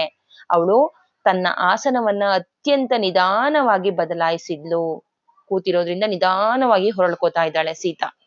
ಅವಳ ಕೈಗಳ ಸೂಕ್ಷ್ಮ ಚಲನವನ್ನು ಪ್ರತಿಯೊಬ್ಬರು ಗಮನಿಸಿದಂತೆ ಕಂಡು ಬಂದ್ರು. ಋಷಿಗಳು ಶಾಂತರಾದರು. ಎಲ್ಲರ ಕಣ್ಗಳು ಅವಳತ್ತ ತಿರುಗಿದ್ವು. ಮತ್ತೆ ಸ್ವಲ್ಪ ಹೊತ್ತಿನವರೆಗೆ ಅವಳಲ್ಲಿ ಯಾವುದೇ ಚಲನವಲನ ಕಂಡು ಬರ್ಲಿಲ್ಲ. ಅಂತಿಮವಾಗಿ ಅವಳ ಕಣ್ಗಳು ತೆರೆದ್ವು. ಅವಳು ಮೊಟ್ಟ ಮೊದಲು ಜನಕ ಬಾಬಾ ಅವರನ್ನ ನೋಡಿದ್ಲು ಮತ್ತು ಮುಗುಳ್ನಕ್ಳು. ಅವಳ ಕಣ್ಗಳಲ್ಲಿ ವಿಶಾಲವಾಗಿ ತೆರೆದಂತೆ ಅವಳ ಮುಖ ಪ್ರೀತಿಯನ್ನ ಹರಡ್ತಾ ಇತ್ತು. ಪಿತಾಜಿ, ನೀವು ಇಲ್ಲಿದ್ದೀರಾ ಅಂತ ಪಿಸುಗುಟ್ಲು. ಈ ಗಳಿಗೆಗಿಂತ ಮೊದಲು ಅವರು ಮಾತಾಡ್ಲಿಲ್ಲ. ಅವರು ತಲೆದೂಗಿ ತುಂಬಾ ನಿಧಾನವಾಗಿ ಹೇಳಿದ್ರು, ಸೀತೆ, ನಾವೆಲ್ಲರೂ ಇಲ್ಲಿದ್ದೇವೆ. ನೀನು ನಮ್ಮ ಬಳಿಗೆ ಬರುವುದು ಸಾಧ್ಯವಾಗ್ಲಿಲ್ಲ. ಹೀಗಾಗಿ ನಾವೇ ಕೂಡ ನಿನ್ನ ಭಾವ ಸಮಾಧಿ, ನೋಡಿ, ಸಮಾಧಿ ಸ್ಥಿತಿಗೆ ಜಾರಿದ್ಯಾ ಅಂತ ಹೇಳ್ತಾ ಇದ್ದಾರೆ. ನೀನು ಭಾವ ಸಮಾಧಿಯನ್ನ ಹಂಚಿಕೊಳ್ಳೋದಕ್ಕೆ ನಾವೇ ಇಲ್ಲಿಗೆ ಬಂದ್ವು ಅಂತ ಹೇಳ್ತಾ ಇದ್ದಾರೆ. ಸೀತಾ ಸುತ್ತಲೂ ನೋಡಿ, ಅವಳ ಸುತ್ತಲೂ ನಾವೆಲ್ಲರೂ ಸೇರಿರುವುದನ್ನ ನೋಡಿ ಏನು ಸಂಭವಿಸಿದೆ ಅನ್ನೋದನ್ನ ಗ್ರಹಿಸಿ ಆಶ್ಚರ್ಯಗೊಂಡಂತೆ ಕಂಡು ಬಂದ್ಲು. ಹೀಗಾಗಿ ಜನಕ ಬಾಬಾ ಮತ್ತೆ ಮುಂದುವರ್ಸಿದ್ರು, ನೀನೆಲ್ಲಿ ನಿನ್ನೆಯ ಜಾವದಲ್ಲಿ ಬಂದಿದ್ದು, ಆಳವಾದ ಧ್ಯಾನಕ್ಕೆ ಹೋಗಿದ್ದೆ. ಸೋಮಾಳಿಗೆ ನಿನ್ನನ್ನು ಮರಳಿ ಕರೆತರೋದಕ್ಕೆ ಸಾಧ್ಯ ಆಗ್ಲಿಲ್ಲ ಮತ್ತು ನನ್ಗೂ ಕೂಡ ಆಗ್ಲಿಲ್ಲ. ಹೀಗಾಗಿ ಎಲ್ಲ ಋಷಿಗಳನ್ನ ಇಲ್ಲಿಗೆ ಕರೆಸ್ತೆ. ನಿನ್ನೆ ರಾತ್ರಿಯಿಂದ ನೀನಿರುವ ಸ್ಥಳದಲ್ಲಿ ಅವರೂ ಕೂಡ ಇದ್ದಾರೆ ಅಂತ ಸೀತಾಮಾತೆಗೆ ಹೇಳ್ತಾ ಇದ್ದಾಳೆ. ಸ್ವಲ್ಪ ಹೊತ್ತಿನವರೆಗೆ ತಮ್ಮ ಅಂತರ್ ಅನುಭವವನ್ನ ಇನ್ನೂ ಆನಂದಿಸ್ತಾ ಇದ್ದಾರೆ. ಅಂದ್ರೆ ಇಲ್ಲಿ ಧ್ಯಾನದಲ್ಲಿ ನಿನ್ ಜೊತೆ ಧ್ಯಾನಕ್ಕೆ ಕೂತಾಗ ಒಂದೊಂದು ಅನುಭವಗಳಿದೆ, ಅದೆಲ್ಲನೂ ಮೆಲುಕು ಹಾಕ್ತಾ ಇದ್ದಾರೆ ಇವರು ಅಂತ ಹೇಳ್ತಾ ಇದ್ದಾರೆ. ಎಲ್ಲರೂ ಶಾಂತವಾಗಿ ಕುಳಿತುಕೊಂಡಿದ್ರು ಅಲ್ಲಿ. ಆಗ ಸೀತಾಮಾತೆ ತನ್ನೆದುರಿಗೆ ಇರುವ ಹಣ್ಣು ಬುಟ್ಟಿಯನ್ನ ಮತ್ತು ಹೂಜಿಯನ್ನ ಗಮನಿಸಿ, ನಿನ್ನೆ ರಾತ್ರಿ ಭೋಜನವನ್ನ ಬಿಡಿಸೋದಕ್ಕೆ ನಿಮ್ಗೆ ಸಾಧ್ಯವಾಗದಿರೋದಕ್ಕೆ ಕ್ಷಮೆ ಕೋರ್ತಾ ಇದ್ದೇನೆ ಅಂತ ನಿಧಾನವಾಗಿ ಎದ್ದು ಪ್ರತಿಯೊಬ್ಬರಿಗೂ ಒಂದೊಂದು ಹಣ್ಣಿನ ಹೋಳನ್ನ ಸ್ವಲ್ಪ ನೀರನ್ನ ಕೊಟ್ಲು. ಆಗ ಜನಕ ಬಾಬಾ ಅವರು ಪ್ರತಿಯೊಬ್ಬರನ್ನು ಅರಮನೆಗೆ ಕರ್ಕೊಂಡು ಹೋಗಿ ಮುಂಜಾನೆಯ ಊಟಕ್ಕೆ ವ್ಯವಸ್ಥೆ ಮಾಡುವಂತೆ ರಕ್ಷಕರಿಗೆ ಹೇಳಿದ್ರು. ನಾನು ನಿಮ್ಮನ್ನ ಬೇಗನೆ ಸೇರ್ಕೊಳ್ತೇನೆ ಅಂತ ಹೇಳಿದ್ಲು ಸೀತಾ. ನಾನು ಹೇಳೋದಕ್ಕೆ ಪ್ರಯತ್ನಿಸ್ದೆ, ಎಲ್ಲರೂ ಹೊರಡ್ತಾ ಇದ್ದಾರೆ ಅನ್ಬಿಟ್ಟು ಹೇಳೋದಕ್ಕೆ ಪ್ರಯತ್ನಿಸ್ದೆ. ಅಂದ್ರೆ ಮೀನಾಕ್ಷಿ ಕಾಲೆಲ್ಲ ಊದ್ಕೊಂಡ್ಬಿಟ್ಟಿದೆ, ಆದ್ರೆ ನೋವಿನಿಂದ ನರಳ್ತಾ ಇದ್ದೆ. ಇದನ್ನ ಗಮನಿಸಿದ ಮಾತಾ, ಸೋಮ ಸ್ವಲ್ಪ ಔಷಧಿ ಹಚ್ಚುತ್ತಾಳೆ, ಅದ್ರಿಂದ ಅವಳೊಂದಿಗೆ ನೀನ್ ಹಿಂದೆ ಉಳಿ ಅಂತ ಹೇಳಿದ್ಲು. ಈ ತರರೆಲ್ಲ ಹೊರಟು ಹೋದ ಮೇಲೆ ಜನಕ ಬಾಬಾ ಅತ್ಯಂತ ಮೃದುವಾಗಿ ಸೀತಾಮಾತೆಯನ್ನ ಕೇಳ್ತಾ ಇದ್ದಾರೆ, ನನ್ನ ಕಂದ, ನೀನ್ ಎಲ್ಲಿ ಹೋಗಿದ್ದೆ? ನೋಡಿ, ಮೀನಾಕ್ಷಿ ಸಾಕ್ಷಿಯಾಗಿದ್ದಾಳೆ, ಅದನ್ನ ಇಲ್ಲಿ ಉತ್ತರಿಸ್ತಾ ಇದ್ದಾಳೆ. ಜನಕ ಬಾಬಾ ಕೇಳ್ತಾ ಇದ್ದಾರೆ, ಕಂದ, ನೀನ್ ಎಲ್ಲಿಗೆ ಹೋಗಿದ್ದೆ ಅಂತ ಕೇಳ್ತಾ ಇದ್ದಾರೆ. ಸೂಕ್ಷ್ಮ ಲೋಕದಲ್ಲಿ ನಾನು ಎಲ್ಲೂ ಕಾಣ್ಲಿಲ್ಲ. ನೋಡಿ, ಸೀತಾಮಾತೆಯಂತೆ ಗಾಢ ಧ್ಯಾನಕ್ಕೆ ಹೋಗಿ ಸೂಕ್ಷ್ಮ ಲೋಕದಲ್ಲಿ ಎಲ್ಲಾದ್ರೂ ಇದ್ದಾಳ ಅಂತ ಅಲ್ಲೆಲ್ಲ ಹುಡುಕಿದ್ದಾರೆ ಜನಕ ಬಾಬಾ, ಆದ್ರೆ ಅವಳೆಲ್ಲೂ ಕಾಣದಿರೋದಕ್ಕೆ ನೀನ್ ಎಲ್ಲಿ ಹೋಗಿದ್ದೆ ಕಂದ ಅಂತ ಕೇಳ್ತಾ ಇದ್ದಾರೆ. ಅದಕ್ಕೆ ಸೀತಾಮಾತೆ ಹೇಳ್ತಾ ಇದ್ದಾರೆ, ಅವರ ಹತ್ತಿರ ಅಂತ ನಿಧಾನವಾಗಿ ತುಂಬಾ ಸರಳವಾಗಿ ಉತ್ತರಿಸಿದ್ಲು. ಯಾರ ಹತ್ತಿರ ಅಂತ ಜನಕ ಬಾಬಾ ಕೇಳಿದ್ರು. ನಾನು ಮದುವೆ ಆಗುವವರ ಹತ್ತಿರ, ಅವರೇ ನನ್ನನ್ನ ವಾಪಸ್ ಕರೆದುಕೊಂಡು ಬಂದ್ರು. ಬೇಗನೆ ನಾವು ಪುನರ್ಮಿಲನಗೊಳ್ತೇವೆ ಅಂತ ಹೇಳಿದ್ರು. ತಕ್ಷಣವೇ ಈ ದೇಹವನ್ನ ನಾನು ಈ ದೇಹದಲ್ಲಿ ಮತ್ತೆ ಜೀವಂತ ಆದೆ ಅಪ್ಪಾಜಿ ಅಂತ ಹೇಳ್ತಾ ಇದ್ದಾಳೆ. ಅವರು ಬರ್ದಿದ್ರೆ ನಾನು ಅಸ್ತಿತ್ವದ ಮಹಾಸಾಗರದಲ್ಲಿ ವಿಲೀನಗೊಳ್ಬಹುದಾಗಿತ್ತು ಅಂತ ಹೇಳ್ತಾ ಇದ್ದಾಳೆ. ನಿನ್ನನ್ನು ಈ ಜಗತ್ತಿಗೆ ಮರಳಿ ಕರೆ ತರದಿದ್ರೆ, ನಾನು ಅವರಿಗೆ ಕರೆ ತಂದಿದ್ದಕ್ಕೆ ನಾನು ಆ ವ್ಯಕ್ತಿ ಯಾರು ನಿನ್ನ ಮದುವೆ ಆಗ್ಬೇಕು ಅಂತ ಬಯಸಿದಾರೋ ಆ ವ್ಯಕ್ತಿಗೆ ನಾನು ಚಿರಋಣಿಯಾಗಿದ್ದೇನೆ ಅಂತ ಜನಕ ಬಾಬಾ ಹೇಳ್ತಾ ಇದ್ದಾರೆ. ಆಳವಾದ ಭಾವನೆಯಿಂದ ಉತ್ತರಿಸ್ತಾ, ನಾನು ಆ ವ್ಯಕ್ತಿಗೆ ಚಿರಋಣಿಯಾಗಿದ್ದೇನೆ ಅಂತ ಹೇಳ್ತಾ ಇದ್ದಾರೆ. ನೀನು ಬ್ರಹ್ಮಾಂಡದಲ್ಲೇ ಲೀನವಾಗುವೆ, ಮತ್ತು ಸೀತೆ ಇನ್ನು ಮುಂದೆ ನಮ್ಮೊಂದಿಗೆ ಇರುವುದಿಲ್ಲವೆಂಬುದು ನಾನು ಹೆದ್ರು ಹೋಗ್ಬಿಟ್ಟಿದ್ದೆ ಅಂತ ಜನಕ ಬಾಬಾ ಹೇಳ್ತಾ ಇದ್ದಾರೆ. ಮಗಳೇ, ಅದಕ್ಕಿನ್ನೂ ನಾನು ತಯಾರಾಗಿಲ್ಲಮ್ಮ ಅಂತ ಜನಕ ಬಾಬಾ ಹೆದರುತ್ತಾ ಇದ್ದಾರೆ. ಸೀತೆ ಮುಗುಳ್ನಗ್ತಾ, ನಿಮ್ಮ ಅನುಮತಿ ಪಡೆಯದೆ ನಾನು ಹೋಗುವುದಿಲ್ಲ ಎಂಬುದು ನಿಮಗೆ ಗೊತ್ತಿದೆ. ಈ ಜಗತ್ತಿಗೆ ನನ್ನನ್ನ ಕರೆತಂದವರು ನೀವೇ ಮತ್ತು ಬಿಡುಗಡೆಗೊಳಿಸುವವರು ಕೂಡ ನೀವೇ. ನೋಡಿ, ಇದನ್ನ ಹೇಳ್ತಾ ಇದ್ದಾಳೆ, ಮತ್ತೆ ವಾಗ್ದಾನ ಕೂಡ ಮಾಡ್ತಾ ಇದ್ದಾಳೆ. ನೀವೇ ನನ್ನನ್ನ ಈ ದೇಹದಿಂದ ಬಿಡುಗಡೆ ಗೊಳಿಸ್ಬೇಕಾದ್ರೂ ನಿಮ್ದೇ ಪರ್ಮಿಷನ್ ಬೇಕು ಅಂತ ಹೇಳ್ತಾ ಇದ್ದಾಳೆ ಸೀತಾ. ಕೊನೆ ಹಂತದಲ್ಲೂ ಕೂಡ ಸೀತಾ ಜನಕ ಬಾಬಾರ ಆಶೀರ್ವಾದ ಪಡ್ಕೊಂಡೆ ದೇಹ ತ್ಯಾಗ ಮಾಡುವಂತದ್ದನ್ನ ನೀವು ಗಮನಿಸ್ತೀರಾ. ಜನಕ ಬಾಬಾ ಮುಗುಳ್ನಕ್ಕರು, ಈಗ ನಾವೆಲ್ಲರೂ ಹೋಗೋಣ, ನಮ್ಮ ಅತಿಥಿಗಳೊಂದಿಗೆ ಸ್ವಲ್ಪ ಆಹಾರವನ್ನ ಸೇವಿಸೋಣ ಅಂತ ಹೇಳ್ತಾ ಇದ್ದಾರೆ. ಪಿತಾಜಿ, ನೀವು ಮುಂದೆ ಹೋಗಿ, ಮೊದಲು ಮೀನಾಕ್ಷಿಯ ಗಾಯಕ್ಕೆ ಪಾದಗಳಿಗೆ ನಾನೇನಾದ್ರೂ ಒಂದು ವ್ಯವಸ್ಥೆ ಮಾಡಿ ಬರ್ತೇನೆ. ಅವರು ಹೋಗಲು ಹೇಳ್ತಿದ್ದಂತೆ ಅವಳು ಪರಿಚಿತ ಮುಗುಳ್ನಗೆಯಿಂದ ನಮ್ಮನ್ನ ನೋಡಿದ್ಲು. ನೀವು ಕೂಡ ಅದೇ ಆನಂದ ಮಹಾಸಾಗರದಲ್ಲಿ ಮುಳುಗಿ ಹೋಗಿದ್ರಿ, ನಾನು ಅದನ್ನ ನೋಡ್ದೆ ಅಂತ ಅಪ್ಪನಿಗೆ ಹೇಳ್ತಾ ಇದ್ದಾಳೆ. ಯಾರು? ಸೀತಾ. ನಾನು ಎಲ್ಲಿ ಧ್ಯಾನದಲ್ಲಿ ಮುಳುಗೋಗಿದ್ದಾಗ ನೀವು ಕೂಡ ಅದೇ ಆನಂದ ಮಹಾಸಾಗರದಲ್ಲಿ ಮುಳುಗೋಗಿದ್ರಿ ಅಪ್ಪಾಜಿ ಅಂತ ಹೇಳ್ತಾ ಇದ್ದಾಳೆ. ಅವರು ಪ್ರಣಾಮಗಳನ್ನ ಸಲ್ಲಿಸ್ತಾ ಇದ್ದಾರೆ ಸೀತೆ ಮಾತೆಗೆ. ಅತ್ಯಂತ ಗಂಭೀರವಾಗಿ ಉತ್ತರಿಸ್ತಾ ಇದ್ದಾರೆ. ಕಳೆದ ರಾತ್ರಿ ನಾನು ನಿನ್ನ ಸಮ್ಮುಖದಲ್ಲಿ ಸ್ವೀಕರಿಸಿದ ಅನುಭವಗಳನ್ನ ನನಗೆ ಯಾವುದೇ ಋಷಿಯೂ ಕೂಡ ಕೊಡೋದಕ್ಕೆ ಸಾಧ್ಯವಾಗಿಲ್ಲ ಮಗಳೇ. ಅದೆಲ್ಲವನ್ನ ನೀನು ನನ್ನ ಮಗಳಲ್ಲದಿದ್ರೆ ನಾನು ಅಂತ ಹೇಳ್ತಾ ಇದ್ದಾರೆ. ಅಂದ್ರೆ ಸಾಕ್ಷಾತ್ ದೈವಿಕ ಶಕ್ತಿಯ ಜೊತೆ ನಾನು ಕೂತಿದ್ದೆ ಅನ್ನೋ ರೀತಿಯಾಗಿ ಮಾತಾಡ್ತಾ ಇದ್ದಾರೆ. ಇನ್ನೊಂದ್ಸಲ ಹೇಳ್ತೀನಿ, ಕೇಳ್ಕೊಳ್ಳಿ. ಪ್ರಣಾಮಗಳನ್ನ ಸಲ್ಲಿಸಿ ಸೀತಾ ಮಾತೆಗೆನೆ ಪ್ರಣಾಮ ಸಲ್ಲಿಸ್ತಾ ಇದ್ದಾರೆ. ಗಂಭೀರವಾಗಿ ಉತ್ತರಿಸ್ತಾ ಇದ್ದಾರೆ. ಕಳೆದ ರಾತ್ರಿ ನಾನು ನಿಮ್ಮ ಸಮ್ಮುಖದಲ್ಲಿ ಮಗಳ ಸಮ್ಮುಖದಲ್ಲಿ ನಾನೇನ್ ಸ್ವೀಕರಿಸಿದ ಅನುಭವವನ್ನ ನನಗೆ ಯಾವುದೇ ಋಷಿಯೂ ಕೂಡ ರವಾನೆ ಮಾಡೋದಕ್ಕೆ ಸಾಧ್ಯ ಆಗಿಲ್ಲ ಮಗಳೇ ಅಂತ ಹೇಳ್ತಾ ಇದ್ದಾರೆ. ನಾನೇನಾದ್ರೂ ನೀನು ನನ್ನ ಮಗಳಾಗಿಲ್ದೆ ಇದ್ದಿದ್ರೆ ಅಂತ ಹೇಳ್ತಾ ಇದ್ದಾರೆ. ಪಿತಾಜಿ, ಇನ್ನೇನು ಹೇಳ್ಬೇಡಿ. ಅವಳು ಹೇಳಿದ್ಲು. ಅವರು ಪ್ರೀತಿಯಿಂದ ನೋಡುತ್ತಾ, ನಿನ್ನೆ ರಾತ್ರಿ ನಿಮಗೆ ಬಂದಿರುವುದು ನಿಮ್ಮ ಬಹಳ ವರ್ಷಗಳ ಪ್ರಯತ್ನದ ಫಲವಾಗಿದೆ. ಅವನ್ನು ಬಿಟ್ಟು ಹೋಗಲು ಜನಕ ಬಾಬಾ ಅವರಿಗೆ ಮಗಳನ್ನ ಬಿಟ್ಟು ಹೋಗೋದಕ್ಕೆ ಕಷ್ಟ ಆಗ್ತಾ ಇದೆ. ಅಲ್ಲೇ ನಿಂತ್ಕೊಂಡಿದ್ದಾರೆ. ಆದ್ರೆ ಸೀತಾಮಾತೆ ನಕ್ಕು ಹೇಳಿದ್ಲು, ಪಿತಾಜಿ ಚಿಂತೆ ಮಾಡ್ಬೇಡಿ, ನಾನು ನಿಮಗೆ ವಚನ ನೀಡಿದ್ದೇನೆ ತಾನೇ. ಹೇಳ್ತಾ ಇದ್ದಾಳೆ, ಜಗತ್ತನ್ನ ಕರ್ಕೊ ಬಂದಿರೋರು ನೀವೇ, ನನ್ನನ್ನ ಬಿಡುಗಡೆಗೊಳಿಸೋರು ನೀವೇ ಆಗಿರೋದ್ರಿಂದ ನಾನು ವಚನ ನೀಡ್ತಾ ಇದ್ದೇನೆ, ನೀವು ಹೋಗಿ ನಾನೆಲ್ಲೂ ಮಾಯ ಆಗಲ್ಲ ಅಂತ ಹೇಳ್ತಾ ಇದ್ದಾಳೆ. ಹಾಗಾದ್ರೆ ನಾನು ಅತಿಥಿಗಳನ್ನ ಕಾಣೋದಕ್ಕೆ ಹೋಗ್ತೀನಿ, ಬಹಳ ಹೊತ್ತು ಇರ್ಬೇಡ ಸೀತಾ, ನೀನು ಬೇಗ ಬಂದ್ಬಿಡು, ನಿನ್ನ ತಾಯಿ ನಿನ್ನ ನೋಡೋದಕ್ಕೆ ತುಂಬಾ ಕಾಯ್ತಾ ಇದ್ದಾಳೆ ಅಂತ ಹೇಳ್ತಾ ಇದ್ದಾನೆ. ಅವರು ಹೋದ ನಂತರ ಮಾತೆ ಸಮೀಪ ದಾರಿಯಲ್ಲಿರುವ ಯಾವುದೋ ಒಂದು ಸಸ್ಯವನ್ನ ಆಯ್ದುಕೊಂಡು ಬೇರನ್ನ ತರೋದಕ್ಕೆ ಸೀತಾಮಾತೆ ಸೋಮಾಳಿಗೆ ವಿವರಿಸ್ತಾ ಇದ್ದಾಳೆ. ನಂತರ ಅವಳು ಸುಧಾರಿಸಿ ಸೋಮ ಕಟ್ಟಿದ್ಲಲ್ಲ, ಆ ಪಟ್ಟಿಯನ್ನ ಬಿಚ್ಚೋದಕ್ಕೆ ಸೀತಾಮಾತೆ ಕಾಲನ್ನ ಮುಟ್ಟೋದಕ್ಕೆ ಬರ್ತಾ ಇದ್ದಾಗ ಸೀತಾಮಾತೆ ಅಂತ ಅಂದ್ಬಿಟ್ಟು ಅಸಹಜವಾಗಿ ನಾನು ಕಾಲನ್ನ ಎಳ್ಕೊಳ್ಳೋದಕ್ಕೆ ಪ್ರಯತ್ನ ಮಾಡಿದೆ. ಆದ್ರೆ ಮಾತಾ ಅದಕ್ಕೆ ಅವಕಾಶ ಮಾಡ್ಕೊಡ್ಲಿಲ್ಲ. ದಯವಿಟ್ಟು ಮಾತಾ ನನ್ ಮುಟ್ಬೇಡಿ ಅಂತ ಹೇಳ್ತಾ ಇದ್ದಾಳೆ, ಕಾಲ್ ಮುಟ್ಬೇಡಿ ಅಂತ.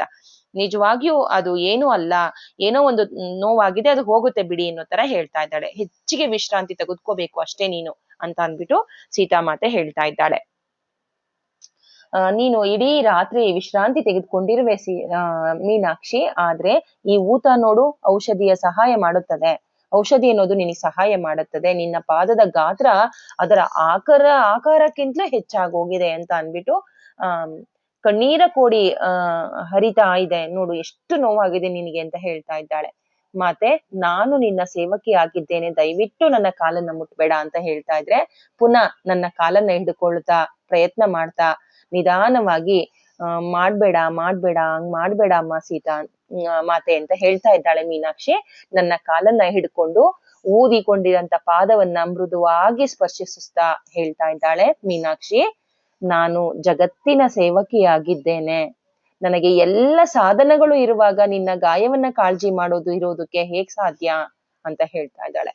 ಮತ್ತೆ ಆ ಉಪದ್ರವಕ್ಕಾಗಿ ನನ್ನನ್ನು ಕ್ಷಮಿಸು, ಇದಕ್ಕೆಲ್ಲ ನಾನೇ ಕಾರಣ, ನಾನು ಇಲ್ಲಿ ಬರ್ಲಿಲ್ಲ ಅಂದ್ರೆ ನಿನಗೆ ರೀತಿ ಆಗ್ತಾ ಇರ್ಲಿಲ್ಲ ಅಂತ ಹೇಳ್ತಾ ಇದ್ದಾಳೆ. ಯಾವುದೇ ರೀತಿಯಾಗಿ ನಿನಗೆ ಕಷ್ಟ ಕೊಡುವುದನ್ನ ನಾನು ಎಂದು ಬಯಸೋದಿಲ್ಲ ಮೀನಾಕ್ಷಿ ಅಂತ ಹೇಳ್ತಾ ಇದ್ದಾಳೆ. ಯಾವುದಕ್ಕಾಗಿ ಕ್ಷಮಿಸ್ಬೇಕು ಮಾತಾ ಅಂತ ನಾನು ನಿಂದು ತಪ್ಪಲ್ಲ ಅಂತ ಹೇಳ್ತಾ ಇದ್ದಾಳೆ. ಮಾತೆ, ಅದು ನನ್ನ ದುರಾದೃಷ್ಟದಿಂದ ನಾನು ಮುಗ್ರಸಿರೋದು, ನನ್ನ ಹುಟ್ಟಿನಿಂದಲೇ ನನಗೆ ದುರಾದೃಷ್ಟ ಅನ್ನೋದು ಎದುರಾಗಿದೆ. ಅದಕ್ಕೆ ಮಾತೆ ಹೇಳ್ತಾಳೆ, ದುರಾದೃಷ್ಟ. ಅವಳು ಸ್ವಲ್ಪ ತಡೆದು ನನ್ನ ವಿಚಾರ ಪೂರ್ಣವಾಗಿ ನೋಡಿ ಆಮೇಲೆ ಹೇಳಿದ್ಲು, ಹೌದು ಅದು ಶಾಪ, ಅದು ನಿಜ. ಆದರೆ ಮೀನಾಕ್ಷಿ, ಅದಕ್ಕೆ ನೀನ್ ಬಲಿಯಾಗ್ಬೇಕಾಗಿಲ್ಲ ಅಂತ ಹೇಳ್ತಾ ಇದ್ದಾಳೆ. ಶಾಪಕ್ಕೆ ನೀನೇನು ಸತ್ತೋಗೋದಿಲ್ಲ, ಅದು ನಿನಗೆ ಮುಗ್ದಿದೆ ಅನ್ನೋದನ್ನ ಹೇಳ್ತಾ ಇದ್ದಾಳೆ. ನೋಡಿ ಮಾತಾ, ಶಾಪವೇ ಅಂತ ಕೇಳ್ತಾ ಇದ್ದಾಳೆ. ಅವಳ ಮಾತಿಂದ ಗೊಂದಲಗೊಂಡಂತಹ ನಾನು ಪ್ರಶ್ನಾರ್ಥಕವಾಗಿ ನೋಡ್ದೆ, ಯಾವ ಶಾಪ ಇರ್ಬೋದು ಅಂತ. ತಕ್ಷಣವೇ ಅವಳು ಪ್ರತಿಕ್ರಿಯಿಸಲಿಲ್ಲ. ಆಮೇಲೆ ಅವಳು ಗೊಣಗಿದ್ಲು, ನಿನ್ನ ತಂದೆ ನಿನಗೆಂದು ಹೇಳಿರ್ಲಿಲ್ಲ, ಅದೇ ಒಳ್ಳೆಯದು ಅಂತ ಅವ್ರು ಭಾವಿಸಿದ್ರು. ಅವಳು ಏನು ಹೇಳ್ತಾ ಇದ್ದಾಳೆ ಸೀತೆ ಅನ್ನೋದು ನನಗೆ ಅರ್ಥ ಆಗ್ಲಿಲ್ಲ. ಹೀಗಾಗಿ ನಾನು ಸುಮ್ನೆ ಕುಳಿತೆ. ಹೆಚ್ಚು ಹೇಳಬೇಕೋ ಅಥವಾ ಬೇಡವೋ ಎಂಬಂತೆ ತನ್ನೊಳಗೆ ಚರ್ಚಿಸ್ತಿದ್ದಾಗೆ ಎಲ್ಲೋ ಒಂದು ದೂರ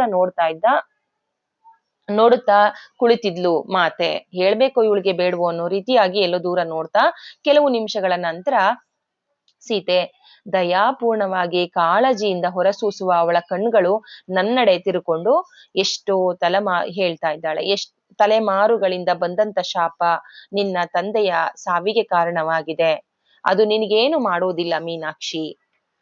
ನನಗೇನು ತಿಳಿಯದಿಲ್ಲದ ಸಂಗತಿಗಳನ್ನ ಅವಳು ಹೇಗ್ ಉಲ್ಲೇಖಿಸ್ತಾ ಇದ್ದಾಳೆ ಅಂತ ನಾನು ಅವಳನ್ನೇ ನೋಡ್ತಾ ಇದ್ದೆ. ಅವಳ ಮಾತಿಂದ ನಾನು ಬೆಚ್ಚಿಬಿದ್ದೆ. ಶಾಪ ಅನ್ನೋದನ್ನ ಕೇಳಿಕೊಂಡು ನಾನು ಬೆಚ್ಚಿಬಿದ್ದೆ. ನನ್ನೊಳಗೆ ಮಂಥನಗೊಳ್ಳುವ ಭಾವನೆಗಳನ್ನ ಅವಳಿಗೆ ತೋರಿಸದೆ ಇರೋದಕ್ಕೆ ಪ್ರಯತ್ನ ಮಾಡಿದೆ. ಅವಳು ಮುಂದುವರ್ಸಿದ್ಲು. 5 ತಲೆಮಾರುಗಳ ಹಿಂದೆ ಒಬ್ಬ ದೊಡ್ಡ ಋಷಿ ನಿಮ್ಮ ಪೂರ್ವಜರಿಗೆ ಶಾಪ ನೀಡಿದ್ದ. ಆ ಶಾಪ 5 ತಲೆಮಾರುಗಳವರೆಗೆ ಮುಂದುವರೆದುಕೊಂಡು ಬಂತು. ಇದರಿಂದ ಪ್ರಭಾವಿತಗೊಳ್ಳುವರಲ್ಲಿ ನೀನೇ ಕೊನೆಯವಳಾಗಿರುವೆ. ಈ ಶಾಪ ನಿನ್ನಿಂದ ಎತ್ತೋದಕ್ಕೆ ನಿನ್ನ ತಂದೆ ಶಕ್ತಿ ಮೀರಿ ಪ್ರಯತ್ನ ಮಾಡಿದ್ರು. ಆದರೆ ಹೀಗೆ ಮಾಡಲಾಗದಿರುವುದನ್ನ ಪಿತಾಜಿ ಕೂಡ ನಿವಾರಿಸೋದಕ್ಕೆ ಸಾಧ್ಯ ಇಲ್ಲ. ಶಾಪ ಅಷ್ಟು ದೊಡ್ಡದು ಅಂತ ಹೇಳ್ತಾ ಇದ್ದಾಳೆ. ದೊಡ್ಡ ಋಷಿ ಶಾಪ ನೀಡಿದಾಗ ಅದು ಹಿಮ್ಮುಖಗೊಳಿಸೋದಕ್ಕೆ ಯಾರ ಕೈಯಿಂದನೂ ಸಾಧ್ಯ ಇಲ್ಲ. ಶಬ್ದ ಶಕ್ತಿ ಸೂಕ್ಷ್ಮ ಲೋಕದಲ್ಲಿ ಪ್ರಕಂಪಿಸುತ್ತದೆ ಮತ್ತು ಉದ್ದೇಶಿತ ಪರಿಣಾಮವನ್ನುಂಟು ಮಾಡುತ್ತದೆ ಅಂತ ಹೇಳ್ತಾ ಇದ್ದಾಳೆ. ಅದಕ್ಕೆ ಮೀನಾಕ್ಷಿಗೆ ಆಶ್ಚರ್ಯ ಆಗ್ತಾ, ಮಾತಾ, ಒಂದು ಶಾಪವೇ? ಅವಳನ್ನು ನಾನು ಸರಿಯಾಗಿ ಅರ್ಥ ಮಾಡಿಕೊಂಡಿಲ್ಲವೇನೋ ಎಂಬತ್ತೆ ಅಪನಂಬಿಕೆಯಿಂದ ಅವಳನ್ನ ಕೇಳ್ದೆ. ಆಗ ಹೌದು ಅಂತ ಸೀತಾ ತಲೆದೂಗ್ತಾ ಇದ್ದಾಳೆ. 5 ತಲೆಮಾರುಗಳಿಂದ ಅಂತ ನಾನ್ ಕೇಳ್ದೆ. ಅವಳು ಮತ್ತೆ ತಲೆದೂಗಿದ್ಲು. ಆದ್ರೆ ಯಾಕೆ? ನನ್ನ ಧ್ವನಿ ನಡುಗ್ತಾ ಇತ್ತು. ಇದು ನನ್ನ ವಂಶಸ್ಥರ ಮೇಲೆರಗಿರುವ ಹಾಗೆ. ನಮ್ಮ ಪೂರ್ವಜರು ಅಂಥದ್ದೇನು ಮಾಡಿದ್ರು ಅಂತ ಕೇಳ್ತಾ ಇದ್ದಾಳೆ. ತಕ್ಷಣವೇ ಅವಳು ಉತ್ತರಿಸ್ಲಿಲ್ಲ. ಆದ್ರೆ ಕೊನೆಗೆ ಹೇಳಿದ್ಲು, ಋಷಿಯ ರಕ್ಷಣೆಯಲ್ಲಿರುವಂತಹ ಕುಟುಂಬದ ಯುವತಿಯ ಮೇಲೆ ದುಷ್ಕೃತ್ಯ ಎಸಗಲಾಯ್ತು. ಈ ರೀತಿಯಾಗಿ ಕೆಟ್ಟದಾಗಿ ವರ್ತಿಸಿರುವುದು ಘೋರ ಉಲ್ಲಂಘನೆಯಾಗಿದೆ.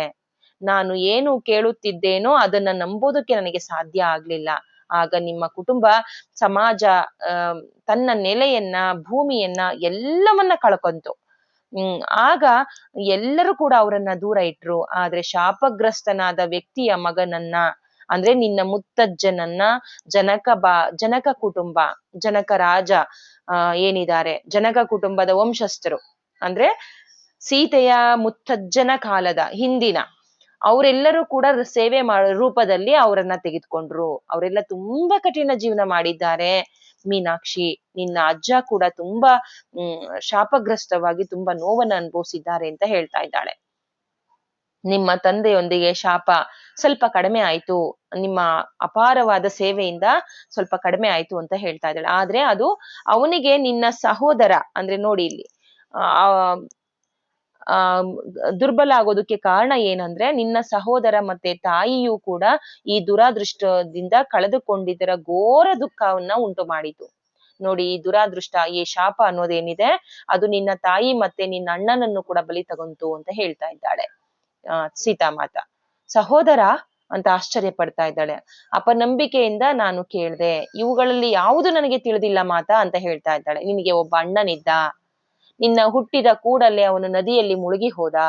ಅವನು 4 ವರ್ಷದವನಾಗಿದ್ದಾಗ ಒಂದು ದಿನ ನಿನ್ನ ತಾಯಿ ತನ್ನೊಂದಿಗೆ ಅವನನ್ನ ನದಿಗೆ ಸ್ನಾನ ಮಾಡೋದಕ್ಕೆ ಕರ್ಕೊಂಡು ಹೋಗಿದ್ಲು. ಆದ್ರೆ ರಭಸವಾಗಿ ನುಗ್ಗುತ್ತಿದ್ದಂತಹ ನೀರಿಗೆ ಬಿದ್ದು ಕೊಚ್ಚಿ ಹೋದ. ನಿನ್ನ ತಾಯಿ ದುಃಖದಿಂದ ಹೊರಬರೋದಕ್ಕೆ ಕಷ್ಟ ಆಗಿ ತನ್ನನ್ನು ತಾನೇ ಕ್ಷಮಿಸ್ಕೊಳ್ಳೋದಕ್ಕೆ ಸಾಧ್ಯವಾಗದೆ ಒಂದು ದಿನ ನಿನ್ನ ಅಣ್ಣನಂತೆಯೇ ಅವಳು ಕೂಡ ನೀರಿನಲ್ಲಿ ತಾನಾಗೆ ಕೊಚ್ಚಿ ಹೋದ್ಲು. ದುಃಖದಿಂದ ತಾಯಿಯು ಕೂಡ ಮಗು ಹೋಯ್ತಲ್ಲ ಅನ್ನೋ ಇದ್ರಿಂದಾಗಿ ನದಿಯಲ್ಲಿ ಬಿದ್ದು ತಾಯಿ ಕೂಡ ಮಡುವಲ್ಲಿ ಬಿದ್ದು ಹೋಗ್ಬಿಟ್ಟಿದ್ದಾಳೆ. ತಾನು ಹುಟ್ಟಿದ ಕೂಡಲೇ ನನ್ನ ತಾಯಿ ನೈಸರ್ಗಿಕ ಕಾರಣಗಳಿಂದ ನಿಧನಳಾಗಿದ್ದಾಳೆ ಅಂತ ನಾನು ಅನ್ಕೊಂಡಿದ್ದೆ ಅಂತ ಅನ್ಕೋತಾ ಇದ್ದಾಳೆ ಮೀನಾಕ್ಷಿ. ನನ್ನ ತಂದೆ ಎಂದೂ ನನ್ನ ಅಣ್ಣನ ಕುರಿತು ಹೇಳಲಿಲ್ಲ. ಆದ್ರೆ ಅದೇ ಕಾರಣದಿಂದಾಗಿ ಅವರು ನನಗೆ ನದಿಗೆ ಹೋಗ್ಬೇಡ ಅಂತ ಅನುಮತಿ ಕೊಟ್ಟಿರ್ಲಿಲ್ಲ.